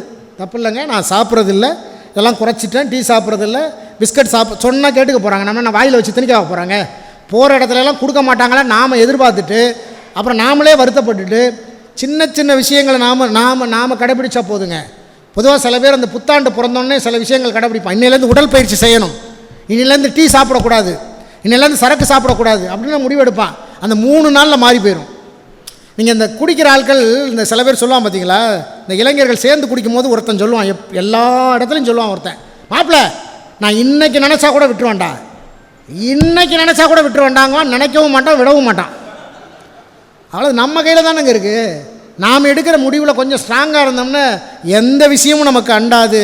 ஒரே வரியில் சொல்லி நிறைவு செய்ய வேண்டும் என்றால், வாழ்க்கையில் நாமும் மகிழ்ச்சியாக இருந்து நம்மை சுற்றி இருப்பவர்களையும் மகிழ்ச்சியாக பார்த்து கொள்கிற வாழ்க்கையை விட ஒரு உன்னதமான வாழ்க்கை இல்லை. அந்த வாழ்க்கையை நாம் எல்லோரும் வாழ்வோம் என்று கேட்டு ஒரு அற்புதமான இந்த நிகழ்விலே 257வது சிறப்பு கூட்ட நிகழ்விலே மீண்டும் என்னை அழைத்து கௌரவப்படுத்திய ஈரோடு நகைச்சுவை மன்றத்தை சார்ந்த அத்தனை பெருமக்களுக்கும், இங்கே சிறப்பு விருந்தினராக வந்து கலந்து கொண்ட மருத்துவர் மரியாதைக்குரிய உசேன் அலி ஐயா அவர்கள் குடும்பத்தை சார்ந்த அத்தனை பெருமக்களுக்கும், வந்து கேட்ட உங்களுக்கும் மீண்டும் என்னுடைய மனமார்ந்த நன்றியையும் வணக்கத்தையும் கூறி விடைபெறுகிறேன். நன்றி, வணக்கம். நண்பர்களே, ஒரு நிமிடம். அடுத்த பிப்ரவரி மாதம் 22ஆம் தேதி ஈரோட்டினுடைய தொழிலதிபர் ஆகிய இருந்த சிடி ஐயா அவர்களுடைய நினைவாக அவர் மகன் சேடி வெங்கடேஸ்வரன் என்கின்ற குமார் அவர்கள் முன்னிலை வகிக்கிறார். சிறந்த பேச்சாளராக சென்னையிலிருந்து சிவசதீஷ் என்பவர் வருகிறார். இதேபோல் நீங்கள் திரளாக வருகை தந்து சிறப்பிக்கும்படி அன்புடன் வேண்டுகிறேன்.